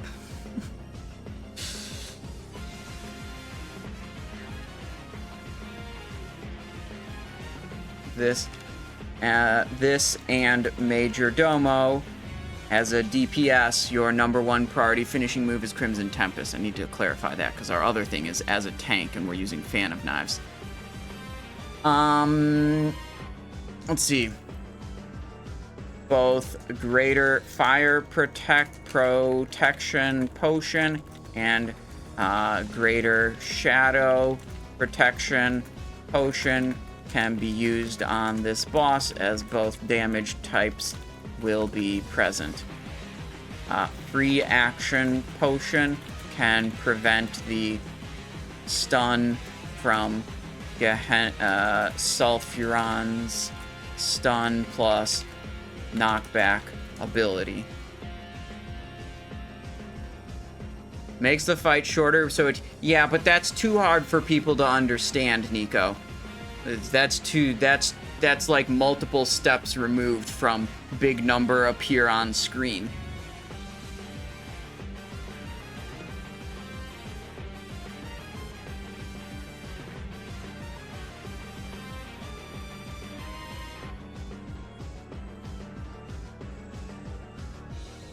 Did I spell that wrong? Okay, there's 2 R's in embarrassing. Okay.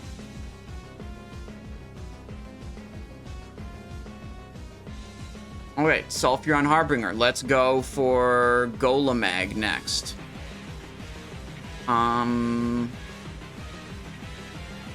Here. Tank POV Golemagg.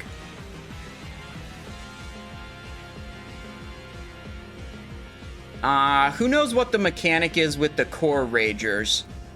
I've seen it where one tank tanks all of the core ragers. I've also seen it where they get split up with 2 tanks or whatever.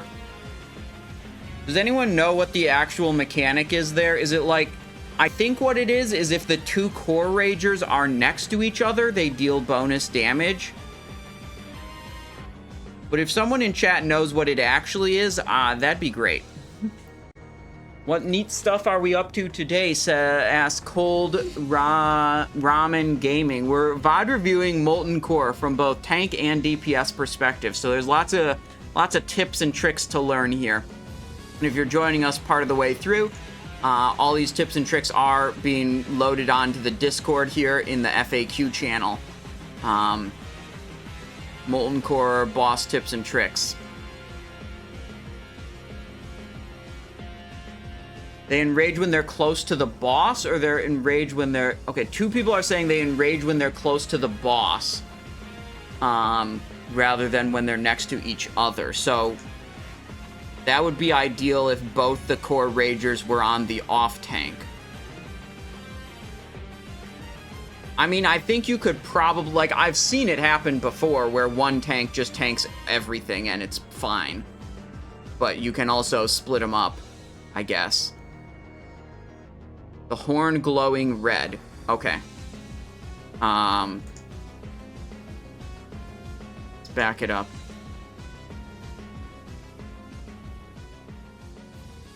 Alright, so this is a little scuffed. Is this the first attempt, or is this the one where we wiped? Yeah, that was the one where we wiped. Okay, I think that was an early pull or something. Yeah, okay, I remember what this was. we pulled, and the boomkin pressed Starfall, which then pulled the lava pack that we thought was okay to skip on the side.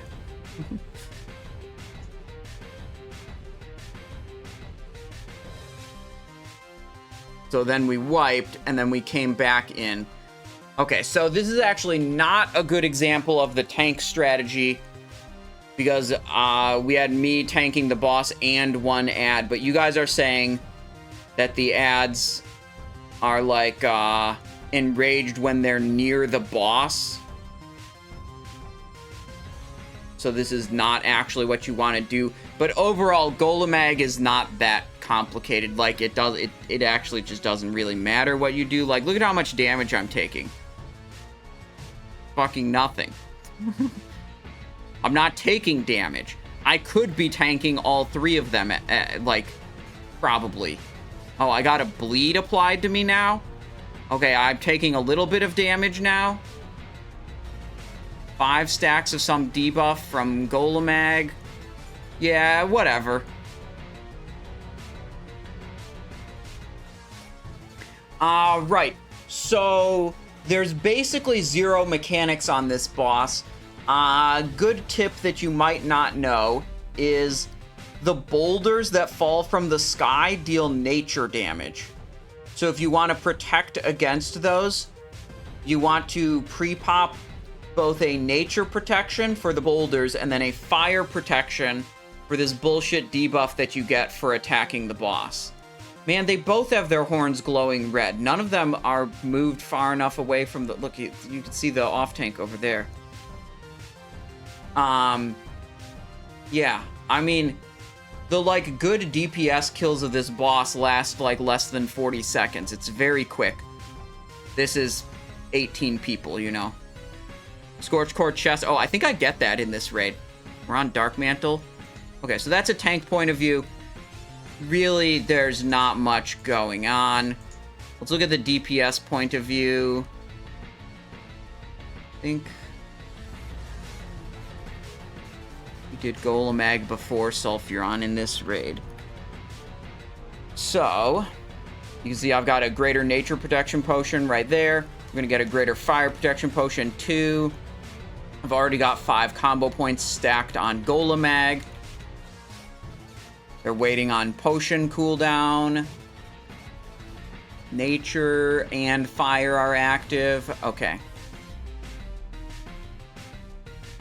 So, yeah, they're killing that. They're getting Rage for the Warriors and other, like, Rolling Thunder for the Elemental Shaman, I think they do also.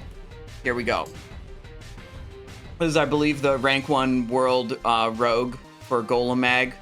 4.4 thousand DPS. And you'll see at the end, it was very... I had a mistake at the end. I think I didn't realize how fast... I think what the mistake was that I didn't realize the boss was dying so quickly, and I just delayed the Thistle Tea for too long, and then I ended the fight with like 70 energy, because I just didn't have enough globals to spend it all. Yeah, I think that's what's going to happen. The boss is almost dead. There's the Thistle Tea usage. You can see energy at 80. I'm trying to spend. Yeah, ended the fight with 96 energy. But that was still 4.4 thousand DPS.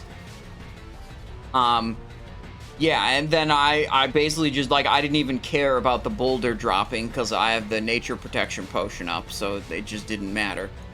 You also, oftentimes you can't reboon right away because you have this ticking debuff dealing damage to you, and then you can reboon after the debuff goes away. So let's make a post about it. Golemagg.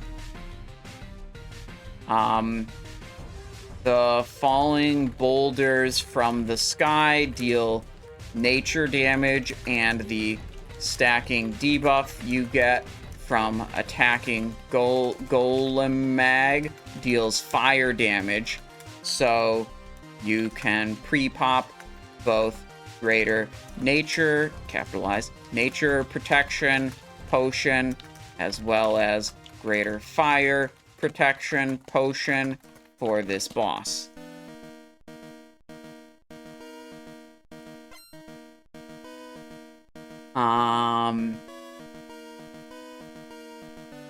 the adds, the 4-hound adds get a damage buff while they are near Golemagg. So if you want to do a 2-tank strategy, the add tank should take both of them far away until their horns stop glowing red. If you have a really GIGA geared tank, it can be feasible to just have one tank everything. But it's a little bit spicier.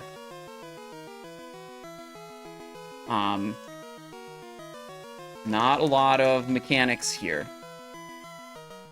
to worry about. Just blast. Cool. 3 bosses left. This will all go up onto YouTube.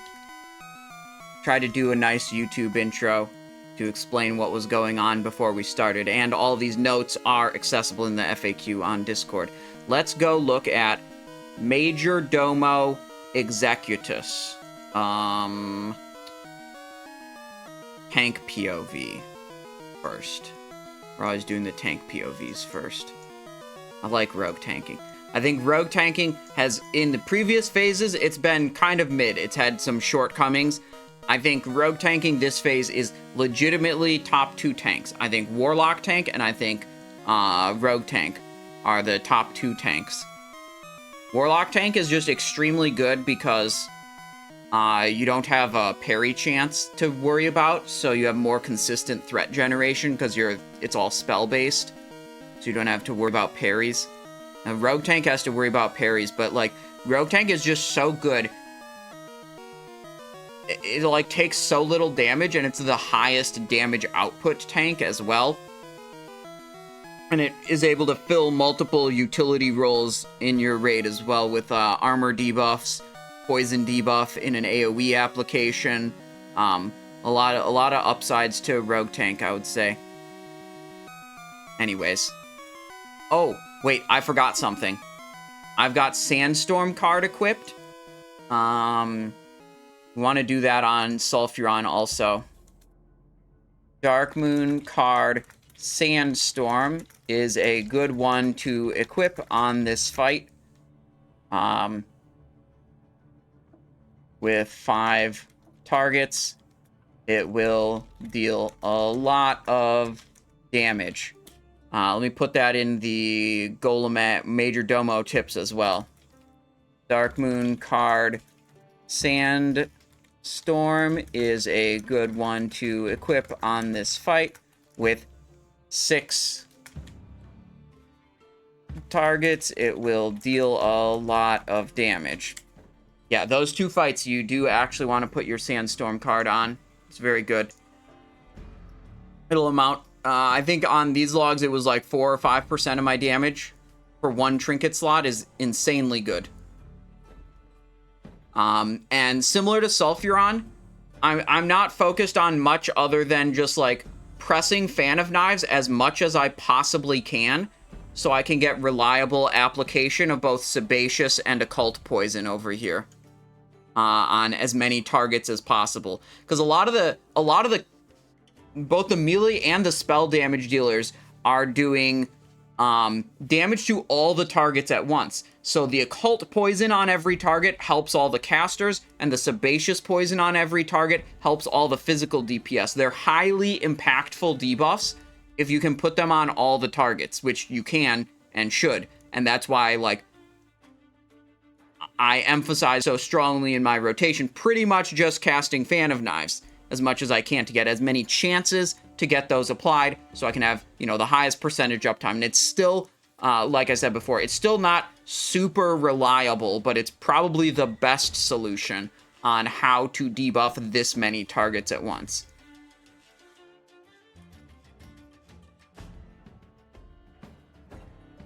So we lose a couple of every once in a while. I think we do have 2 tanks going on. I don't think any of these are on a non-tank target. And one thing I'm not doing here that I should be doing is, you see I have a massive threat lead on my current target. That's because I'm also auto-attacking it. I don't need this much threat on this target. I should be tabbing around to other targets so I can auto-attack them and gain additional threat on them. Instead of sitting here and, like, just having this, like, colossal lead on one target. And, you know, I should be tabbing around to spread my auto-attack damage a bit more on the different mobs. Let's see. The other tank went down, so they lost some of their threat. And I had to pick up some mobs. I'm now out of Adrenaline Rush. I don't have Adrenaline Rush anymore. I don't have Thistletea anymore. I don't have Evasion anymore. So we're not quite, like, blasting as much as we were before when we had a lot more energy available. I'm trying to kind of struggle and move around a little bit, try to keep things together while the raid wraps up and kills the rest of the enemies. Yeah, pretty good. Pretty good. I wonder who Majordomo's attacking right now. He's over there.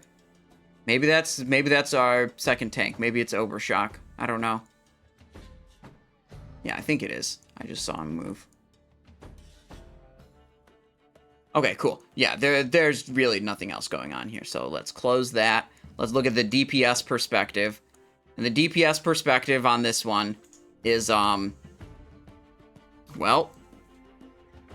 talked about it a little bit on Sulfuron. Then we did Garr. Then we came back for... Whoopsies. That looks like we skipped Majordomo here. Yeah, so I made a big mistake here. And I popped Blade Flurry early. On both Sulfuron and Majordomo, your tanks are going to be trying to generate threat on, like, 5 or 6 targets. And realistically, they can't do that as effectively as they can on single target. If you pop your Blade Flurry early, it's a very big risk that you will draw threat and you will get killed. And, you know, I delayed the Blade Flurry on Sulfuron. That's what I should have done, and it was good. On this one, I decided to pop it early. I knew it was a risk, and I got punished for it. I should not have done that. I should have waited till 30, 40 seconds into the fight to pop the Blade Flurry when things were much more established and much more controlled, and there would be much less of a risk of me ripping threat and dying. But you can see I've got my Sandstorm card, because it's AoE, and I will, again, prioritize using Crimson Tempest as my first ability. In these AoE fights, just like Sulfuron, a lot of this fight goes exactly the same as Sulfuron. Your number one priority is keeping up Crimson Tempest. You see I have threat on one of them. The health bar is red. I think I'm going to get... Yep, there, I got clapped. 2 people got clapped there. Maybe I have a better example of it. Let's look at one where maybe, perhaps, I didn't die. It's Ragnaros. Back it up. Here, let's look at this one. Majin is coming in with a change hat. Thank you. Well, I mean... Yeah, sure, thank you for the change hat request. We'll switch this one out. Go for the Kufi. Okay, I did not have pre-stacked combo points in this raid.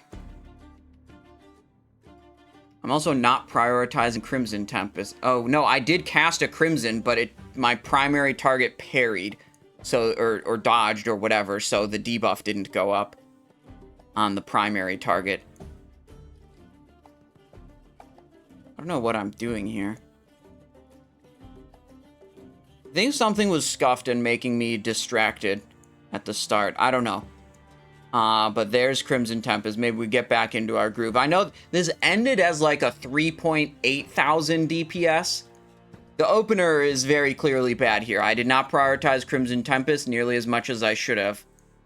And you see there, I just cast a low combo point Crimson Tempest. That's correct gameplay. Like, as soon as it drops, you just cast it again. Ideally, you have it at a high combo point value.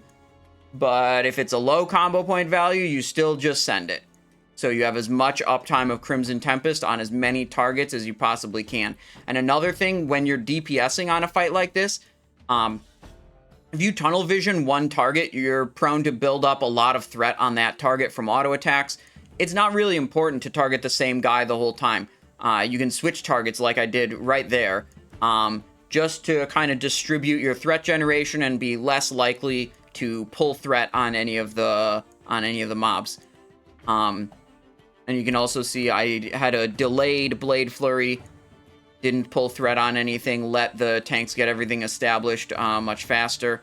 So that was very good. This character, I think I didn't have... I'm pretty sure I do have a Sandstorm card. I actually don't know. But I didn't bring it with me. I should get one, make sure I have one, and start bringing it with me on this character, because you want the Sandstorm card for both Majordomo and Sulfuron. Okay, let's go to the Discord. Let's post some notes about this. Did I post a note about delaying Blade Flurry in Sulfuron? No. Let's do that. It is a good idea to delay the usage of Blade Flurry and do not send it right away. Blade Flurry has a very high chance of causing you to pull threat and potentially die. It is best used, 30 or more seconds into the fight after the tanks have had plenty of time to establish a good threat lead, and then it will be much safer. We'll put the same comment, whoopsies, in the too long brick. How many things over am I? Okay, hang on. I know how to solve this problem. We just put it into the Golemagg post.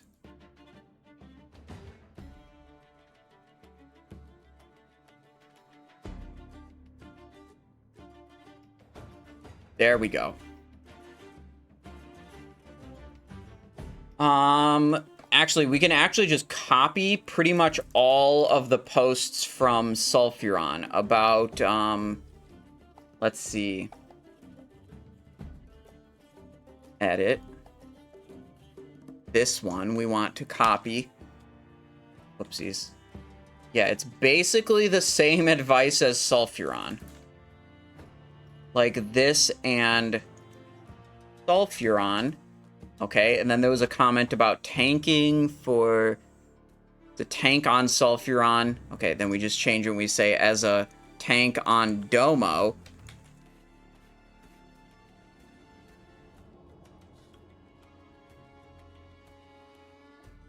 Majordomo. I like to run Fan of Knives with Sebaceous Poison and Occult Poison and try to cast Fan of Knives as many times as possible, attempting to spread the poison debuffs on all targets to help raid as much DPS as I can. Okay, cool. If one target is missing Crimson Tempest, should I reapply at 5 points to all? No. That would basically be, that would be a single target Crimson Tempest, which is not actually a good ability, because the other targets already have it. As long as you're getting 2 targets that didn't have Crimson Tempest before, then it's good. Thor asks, has everyone heard about our board and saver? Jesus Christ. Alright, Thor, we'll talk about Jesus Crust after we talk about Ragnaros and Molten Core. If you can hold on to your Jesus Crust ideas for just a little bit longer. We're almost through this segment of VOD reviewing and talking about all the insane tips and tricks of Molten Core. Alright, this is the tank POV raid. Man, I love rogue tanking. Too soon, Executus. Okay.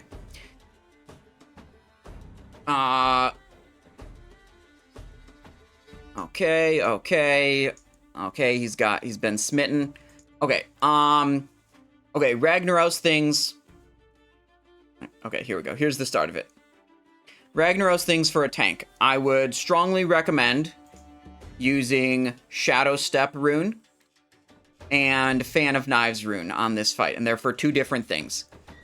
When you get knocked back by Wrath of Ragnaros, it's a threat reset, and you need to get back into melee range as fast as possible because he is prone to killing the melees. Like, every fraction of a second you're not in melee range, it's danger and bad for the raid. So, the best way you can deal with that as a rogue tank is to have Shadow Step and Taunt. Neither of those abilities are on the global. Or, wait, Taunt might be, but Shadow Step isn't. Whatever, who cares? I think Taunt isn't on the global. Anyways, as soon as you get knocked back, you want to react as quickly as you possibly can. Shadow Step, Taunt. When you Shadow Step to Ragnaros, you'll get put in the lava beneath his feet. So then you need to, like, backpedal a little bit to get to your proper tanking position. But this is, like, the fastest way you can possibly get back on the boss. Now, some people will say, argued with me about this. Oh, no, Simon, if you don't run Poison Knife, you lose so much damage. You should just run Poison Knife and you should snowball yourself on the knockback. I think this is incredibly stupid. You see, there was a Shadow Step. This is incredibly stupid, and it's prioritizing the wrong things as a tank. Again, as long as you're dealing enough damage that your DPS aren't throttling, you don't have to worry about dealing more damage. The problem with the snowball strategy is it's significantly slower at getting you back to the boss.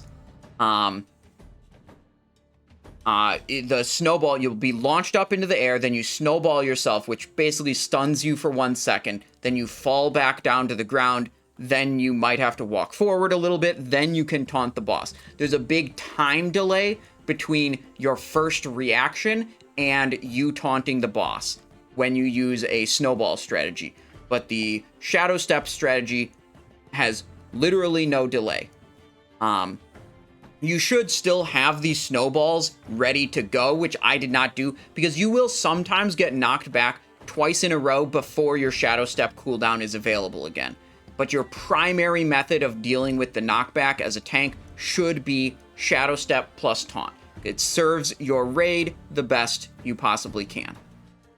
The other thing I would, here, let's talk about this. The Submerge phase. This is why I use Fan of Knives, and it's also why I saved my Adrenaline Rush cooldown to the Submerge. Because, a Fan of Knives plus Adrenaline Rush are very big and very good for picking up all of these stupid Son of Flame guys, right? And, actually, I can't remember if we wiped this attempt. I think the second attempt we had to deal with 2 submerges, and I saved my Thistle Tea.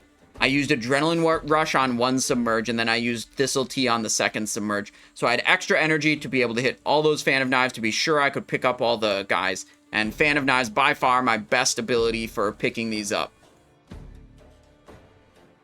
So that's good. Also, side note, you do not want to run Blunderbuss on this boss, because it actually won't hit the boss. We talked about it a little bit on Magmadar, that it's a very small frontal cone that's a little bit finicky to get it to actually hit things. And with the position of Ragnaros and the position of your character as a tank, you actually, I haven't tried, but I've been told. Blunderbuss just doesn't hit him from here. So it's, yeah, not a good one to pick. The other thing I want as a tip for a tank is, regardless of your heat level, you want to go as close to 315 fire resist as you possibly can. 315 fire resist is the most fire resistance you can possibly benefit from. More than that doesn't do anything. And the reason you want all this fire resist is because it gives you a chance to simply resist the knockback effect from Ragnaros, from Wrath of Ragnaros. If you have 315, I believe you have a 75% chance to just completely resist the effect and have it do nothing and not knock you back. So going very high on resistance is generally a good idea. Another good tip is to always invest in ETFs, Index 500s, and Honda stock. Well, look, I'm not a big believer, like, I get that the stock market is generally a good idea, but I am a big fan of certificate of deposit on account of the certificate of deposit is government backed and literally guaranteed. I don't have to worry about a possibility of like a market crash or any difficulty in getting my money out of the markets. CDs are just bonds 2.0. Sure, but whatever. I mean, certificate of deposit, like, it's literally guaranteed, and like, I have no anxiety or worry about like having to pay attention to the markets or pay attention to whatever is going on. I just put my money in a CD and then I go on with playing World of Warcraft. Anyways, what you saw there was a very unlucky. It was like I said before, you can get knocked back twice in a row. Let me back it up because I want to talk about something else that just happened too. Basically, knocked back twice in a row where your Shadow Step is already on cooldown. And you can see me, like, my Shadow Step is coming off cooldown, like, while I am mid-air. And the moment it comes off cooldown, I'm out of range. It's like just, okay, in range, out of range, off cooldown. And I should have used a snowball. In that situation, I should have used a snowball. I didn't have the snowball self macro prepared to be ready to do that. But Shadow Step handled all my other ones. The next knockback that happens and launches me to the side a little bit, that is because my secondary tank, the Shaman, stood too close to me. It's maybe I stood too close to him. Let's say that. That's an ability that only hits mana users and does a like AoE knockback around them. It's why all your healers and range DPS spread out so severely, so they're not knocking each other back, and when that ability hits one of them, it only hits one of them rather than hitting multiple people if they're clumped up. So that knockback was a proximity because a mana user was too close to me, and it hit them, and then that also knocked me back. Yeah, that's it. I think we get the kill here, right? I think this is looking like a kill, or is it looking like another submerge? That's a Shadow Step taunt, and then you see you have to back out a little bit because you're in the lava, but very quick way to regather the enemies. Okay, this is second submerge into, let's see, is this into wipe? Yeah, it's into wipe. Okay, let's just not worry about that, and let's go to the DPS perspective on Ragnaros. Where did we put that? Here we go. Oh, I'm dead on Majordomo. Fuck this one. Let's go to this raid where I'm not dead.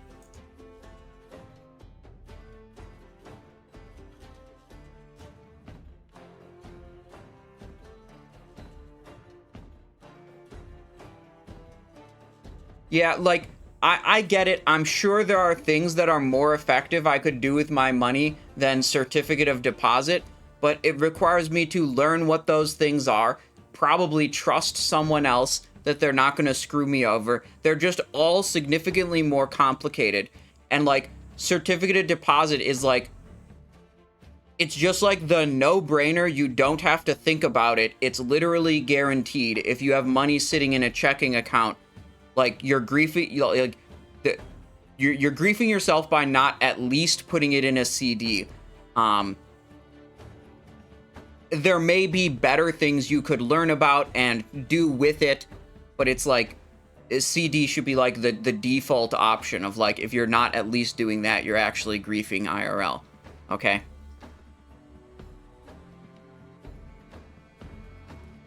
Anyways, let's go to Ragnaros.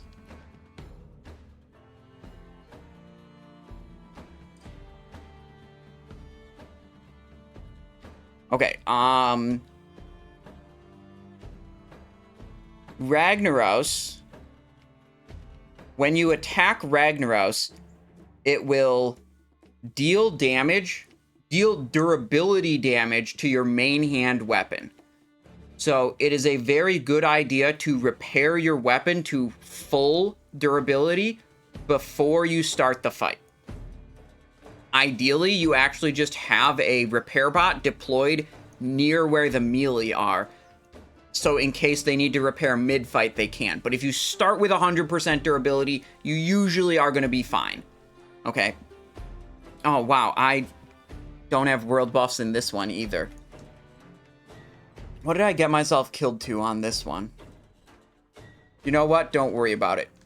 Yeah, we deployed a repair bot right near the melee. You can see me go over and repair. You can lose like 2/3 of your weapon durability in a like clean and normal kill of Ragnaros. Melee backup, main hand, weapon, meta. No. So this is the next thing I wanted to talk about. It's like the most well-known strategy for Ragnaros. Everyone thinks you have to do this.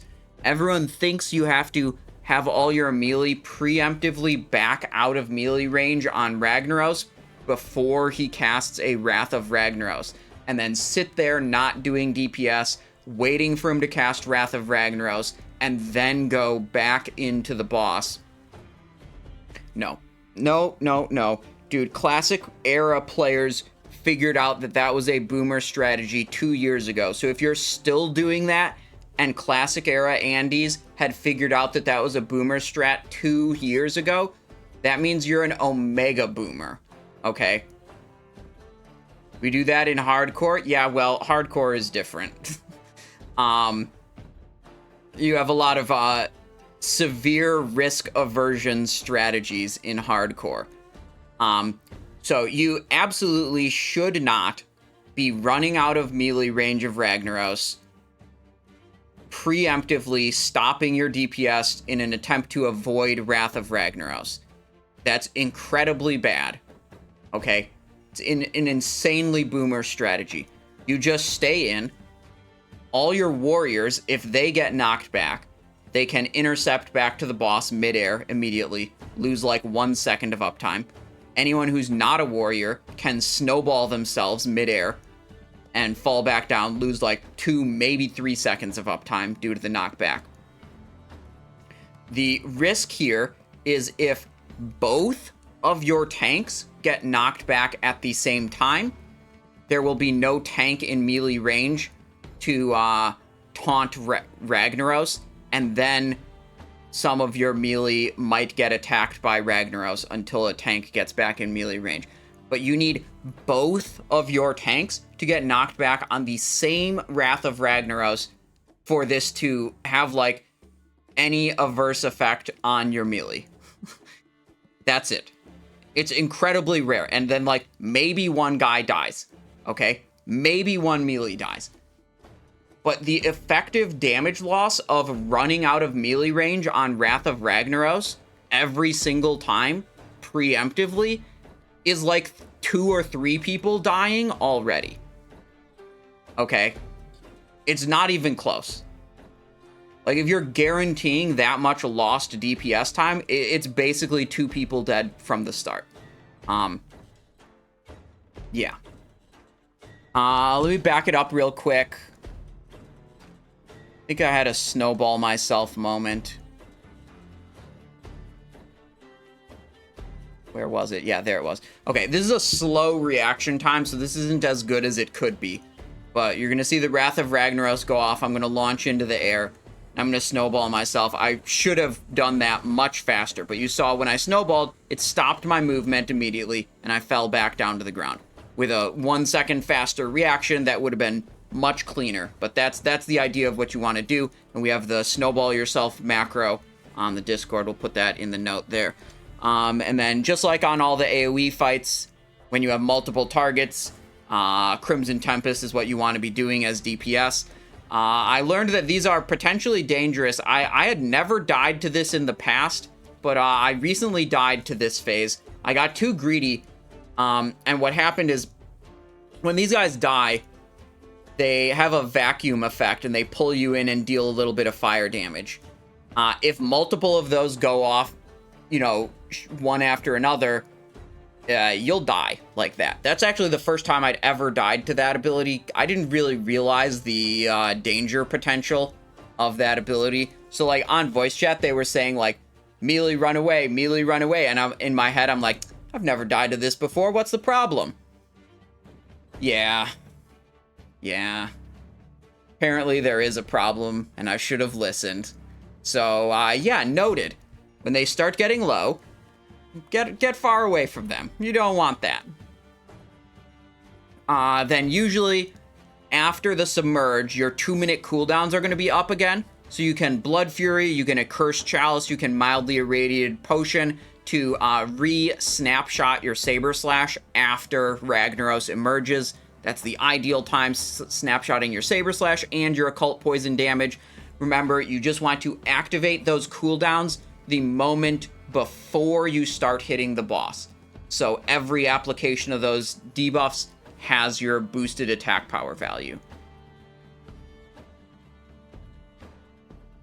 Maybe the reason I died this time is because we didn't have world buffs and we were like killed it slowly. So you're saying they cast Armageddon, so like maybe if you kill them faster, they won't do that and you won't die that way?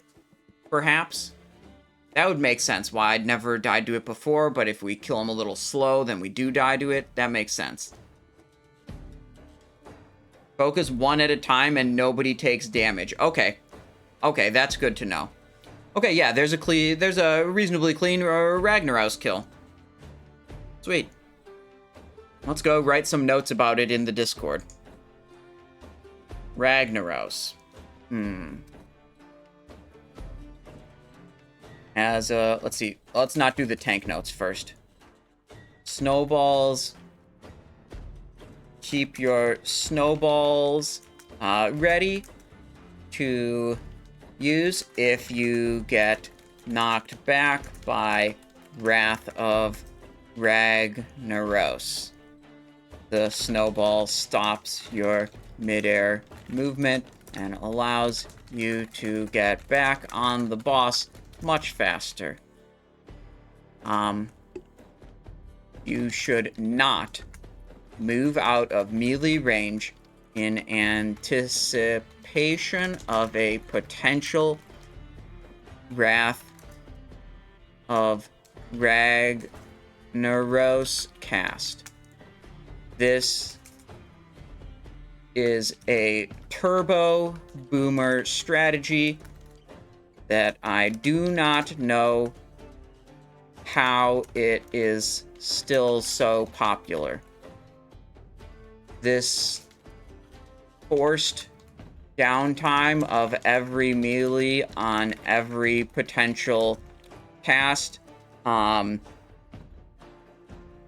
is basically like going into the fight with 2 players dead already from so much lost damage time. Staying in and continuing DPSing only risks a melee DPS death if both of your 2 tanks get knocked back simultaneously.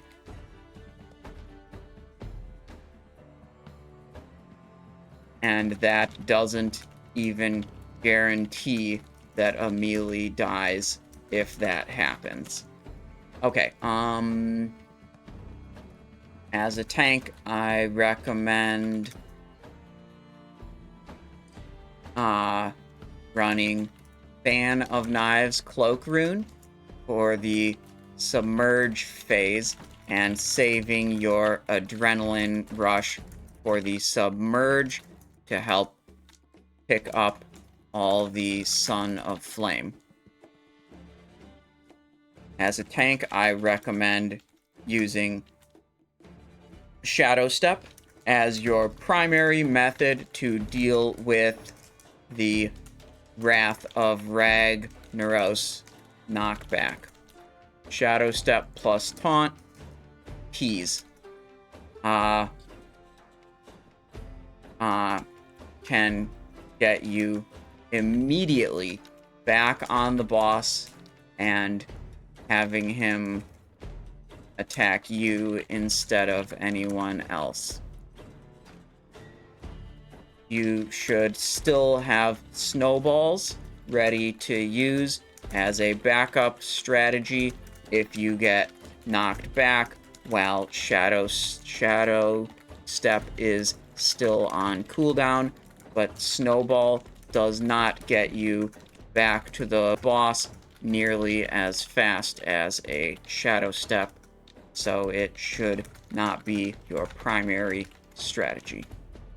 As a tank, I recommend you run as close to 315 fire resist as you possibly can.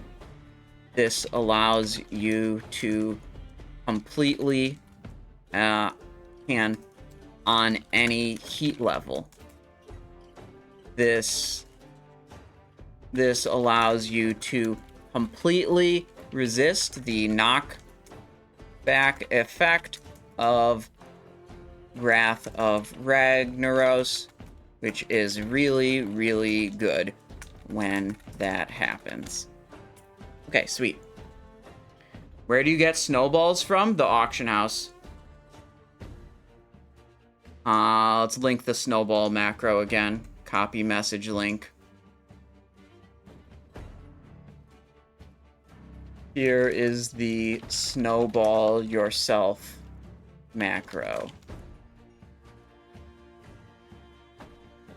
Can you macro Chalice into Saber Slash so it auto goes on first Saber Slash? Yes, you could do that, Aegis Fang, but that's probably a bad idea because you don't want your Saber Slash button to be the same button that's activating your Chalice. Because I'd imagine you, like, kill a trash mob before a boss and you press Saber Slash on it, and now your Accursed Chalice is on cooldown. What I do is I put Blood Fury, Mildly Irradiated Potion, and Chalice all into the same macro, and that's just, like, my 2-minute DPS cooldown macro. So then that's one keybind. I'm a Fire Cat, can't use snowballs. Yeah, well... Can you not use a snowball while you're in feral form? Is that what you're saying? It's still worth it to shift out, snowball yourself, and shift back. Like, there's no doubt about that. Because, like, the knockback, eating a full duration Wrath of Ragnaros, where it launches you up into the air, then you fall back down, then you have to walk back to the boss. That whole thing is, like, 8 to 10 seconds of time off, so it's like, yeah, even if it costs you 2 globals or whatever, you should still be snowballing yourself.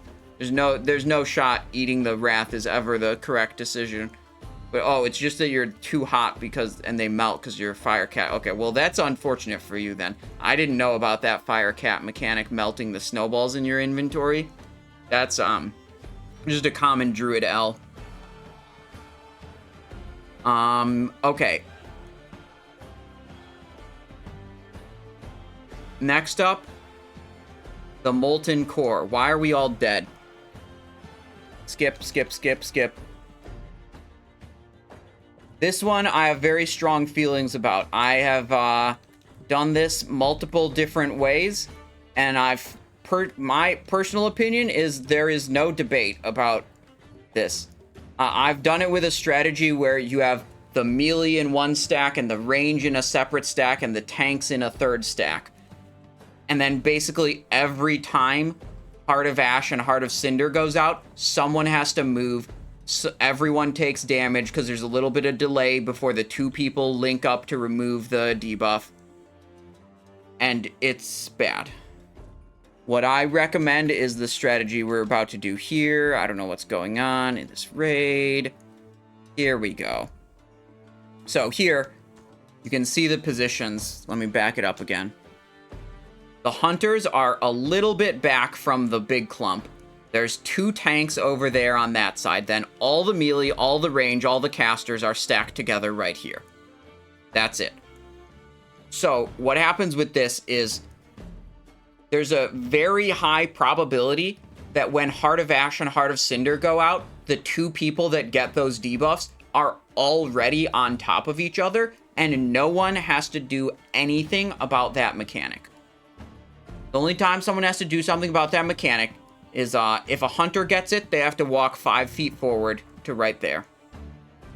If a tank gets it, they meet in the middle of the lava with whoever got it from over here. Okay? So, one person there, you meet in the middle. There's 2 tanks. There's 2 debuffs that go out of 20 people in the raid. So, it's a 1 in 20, and then a 1, let's see. Hang on. I can calculate the odds that a tank gets it. It's 19 over, whoopsies, I have some math in there already. 19 over 20 times 18 over 19. 10%. Wow, should I have been able to figure that out in my own head without a calculator?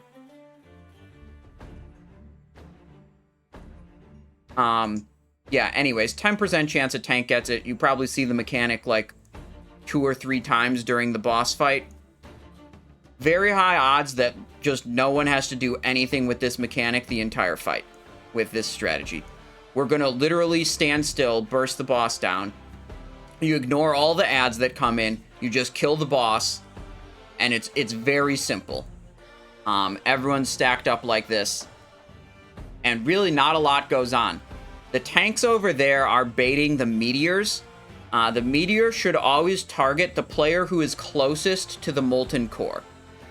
So that time I got the debuff and my weak aura popped up, and I'm not even used to the weak aura popping up at all, showing me that I had the debuff. So when it did pop up, I actually assumed it popped up because a tank got it, and I started running forward immediately. But that wasn't even the case. Someone else got it, and there was just like a momentary delay. So we have one tank that's like actually tanking the boss, I believe, and then the other tank is like standing in the lava to ensure that they're very close to the lava, to ensure that they're the closest one to the boss. And then they just bait all the meteors. So like the whole raid just gets to stand still and crank the boss. We're ignoring those ads. They don't matter. The boss is gonna die before any like the boss reaches like maximum energy and something happens. Hydraxian Waterlord guy died. Who cares?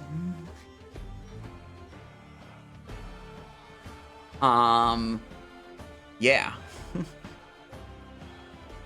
Also, this boss, for I don't have a tank POV of the Molten Core, because we haven't done it in the guild that I'm tanking for.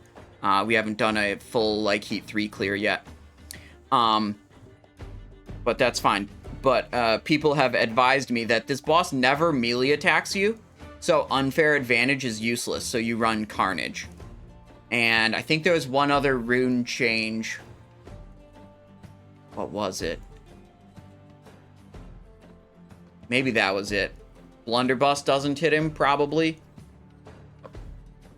Maybe there was something. Oh, rolling with... Yeah, the other one was rolling with the punches, because he only does spell attacks at you, so you never trigger rolling with the punches, which triggers whenever you dodge. So you can go Master of Subtlety for a little extra damage, because rolling with the punches is not doing anything for you as a tank. Okay, let's write some notes.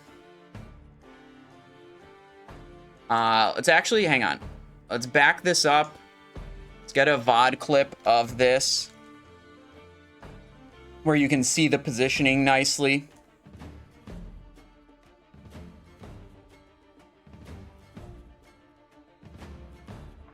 We can link that in the notes section. You should position 2 tanks on one side of the boss, and every other raid member should stack together on the opposite side of the boss. One tank will be the main tank and generate threat on Molten Core, and the other will be there to simply bait meteors. The meteor ability will always target the player closest to the Molten Core. So one guy standing basically in the lava, taking damage, is not that much. should be able to get every meteor to target them. With this positioning strategy, it is very likely that both Heart of Ash and Heart of Cinder get applied to players who are already stacked on top of each other, and no one has to do anything about this mechanic the entire time. If a tank gets Ash or Cinder debuff, they run into the lava in the middle and meet up with whoever else got the other one, and also would then run into the lava. You can see the positioning here.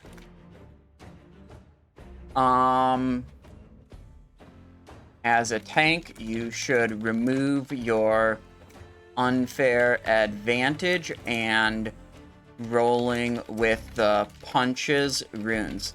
This boss will not melee attack you and only does spells, so these runes do not do anything.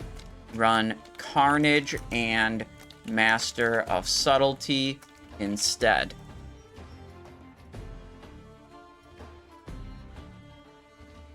Remove embeds. All right, do we have anything else embedded in any of these other posts? Not really. Okay. Sweet. Stinkfist says, when my raid was learning the meatball, I think it is possible to be so slow that eventually 3 meteors drop, so our 2 tank strats still had the raid move when we were extra slow. Oh, does like the meteor drop rate accelerate as the fight goes on or something? I didn't know about that. Are both meteors dropped on the meteor baiter? I mean, you saw in that VOD, like, we didn't even have world buffs in this VOD. Like, this is a no world buff kill. And we stood still, killed the boss, and the melee stack here, the raid stack is not really the melee stack, literally never got a meteor. What's the kill time? 144, 145. Yeah, that was about a 145 kill with no world buff. Wait, I'm not sure if other... Yeah, okay, that was the entire raid, no world buff. There's no way I would get number 2 without world buffs if anyone else had them. Okay, sweet. That's the last boss. I have to take a quick bathroom break, but then I would be happy to do a, like, questions and answers session. I know I was kind of chugging through that, getting through what I wanted to say about all the different bosses and writing all the tips out. So think about your good questions, and we'll go back and talk about them, maybe re-edit some of these notes. I'll be right back.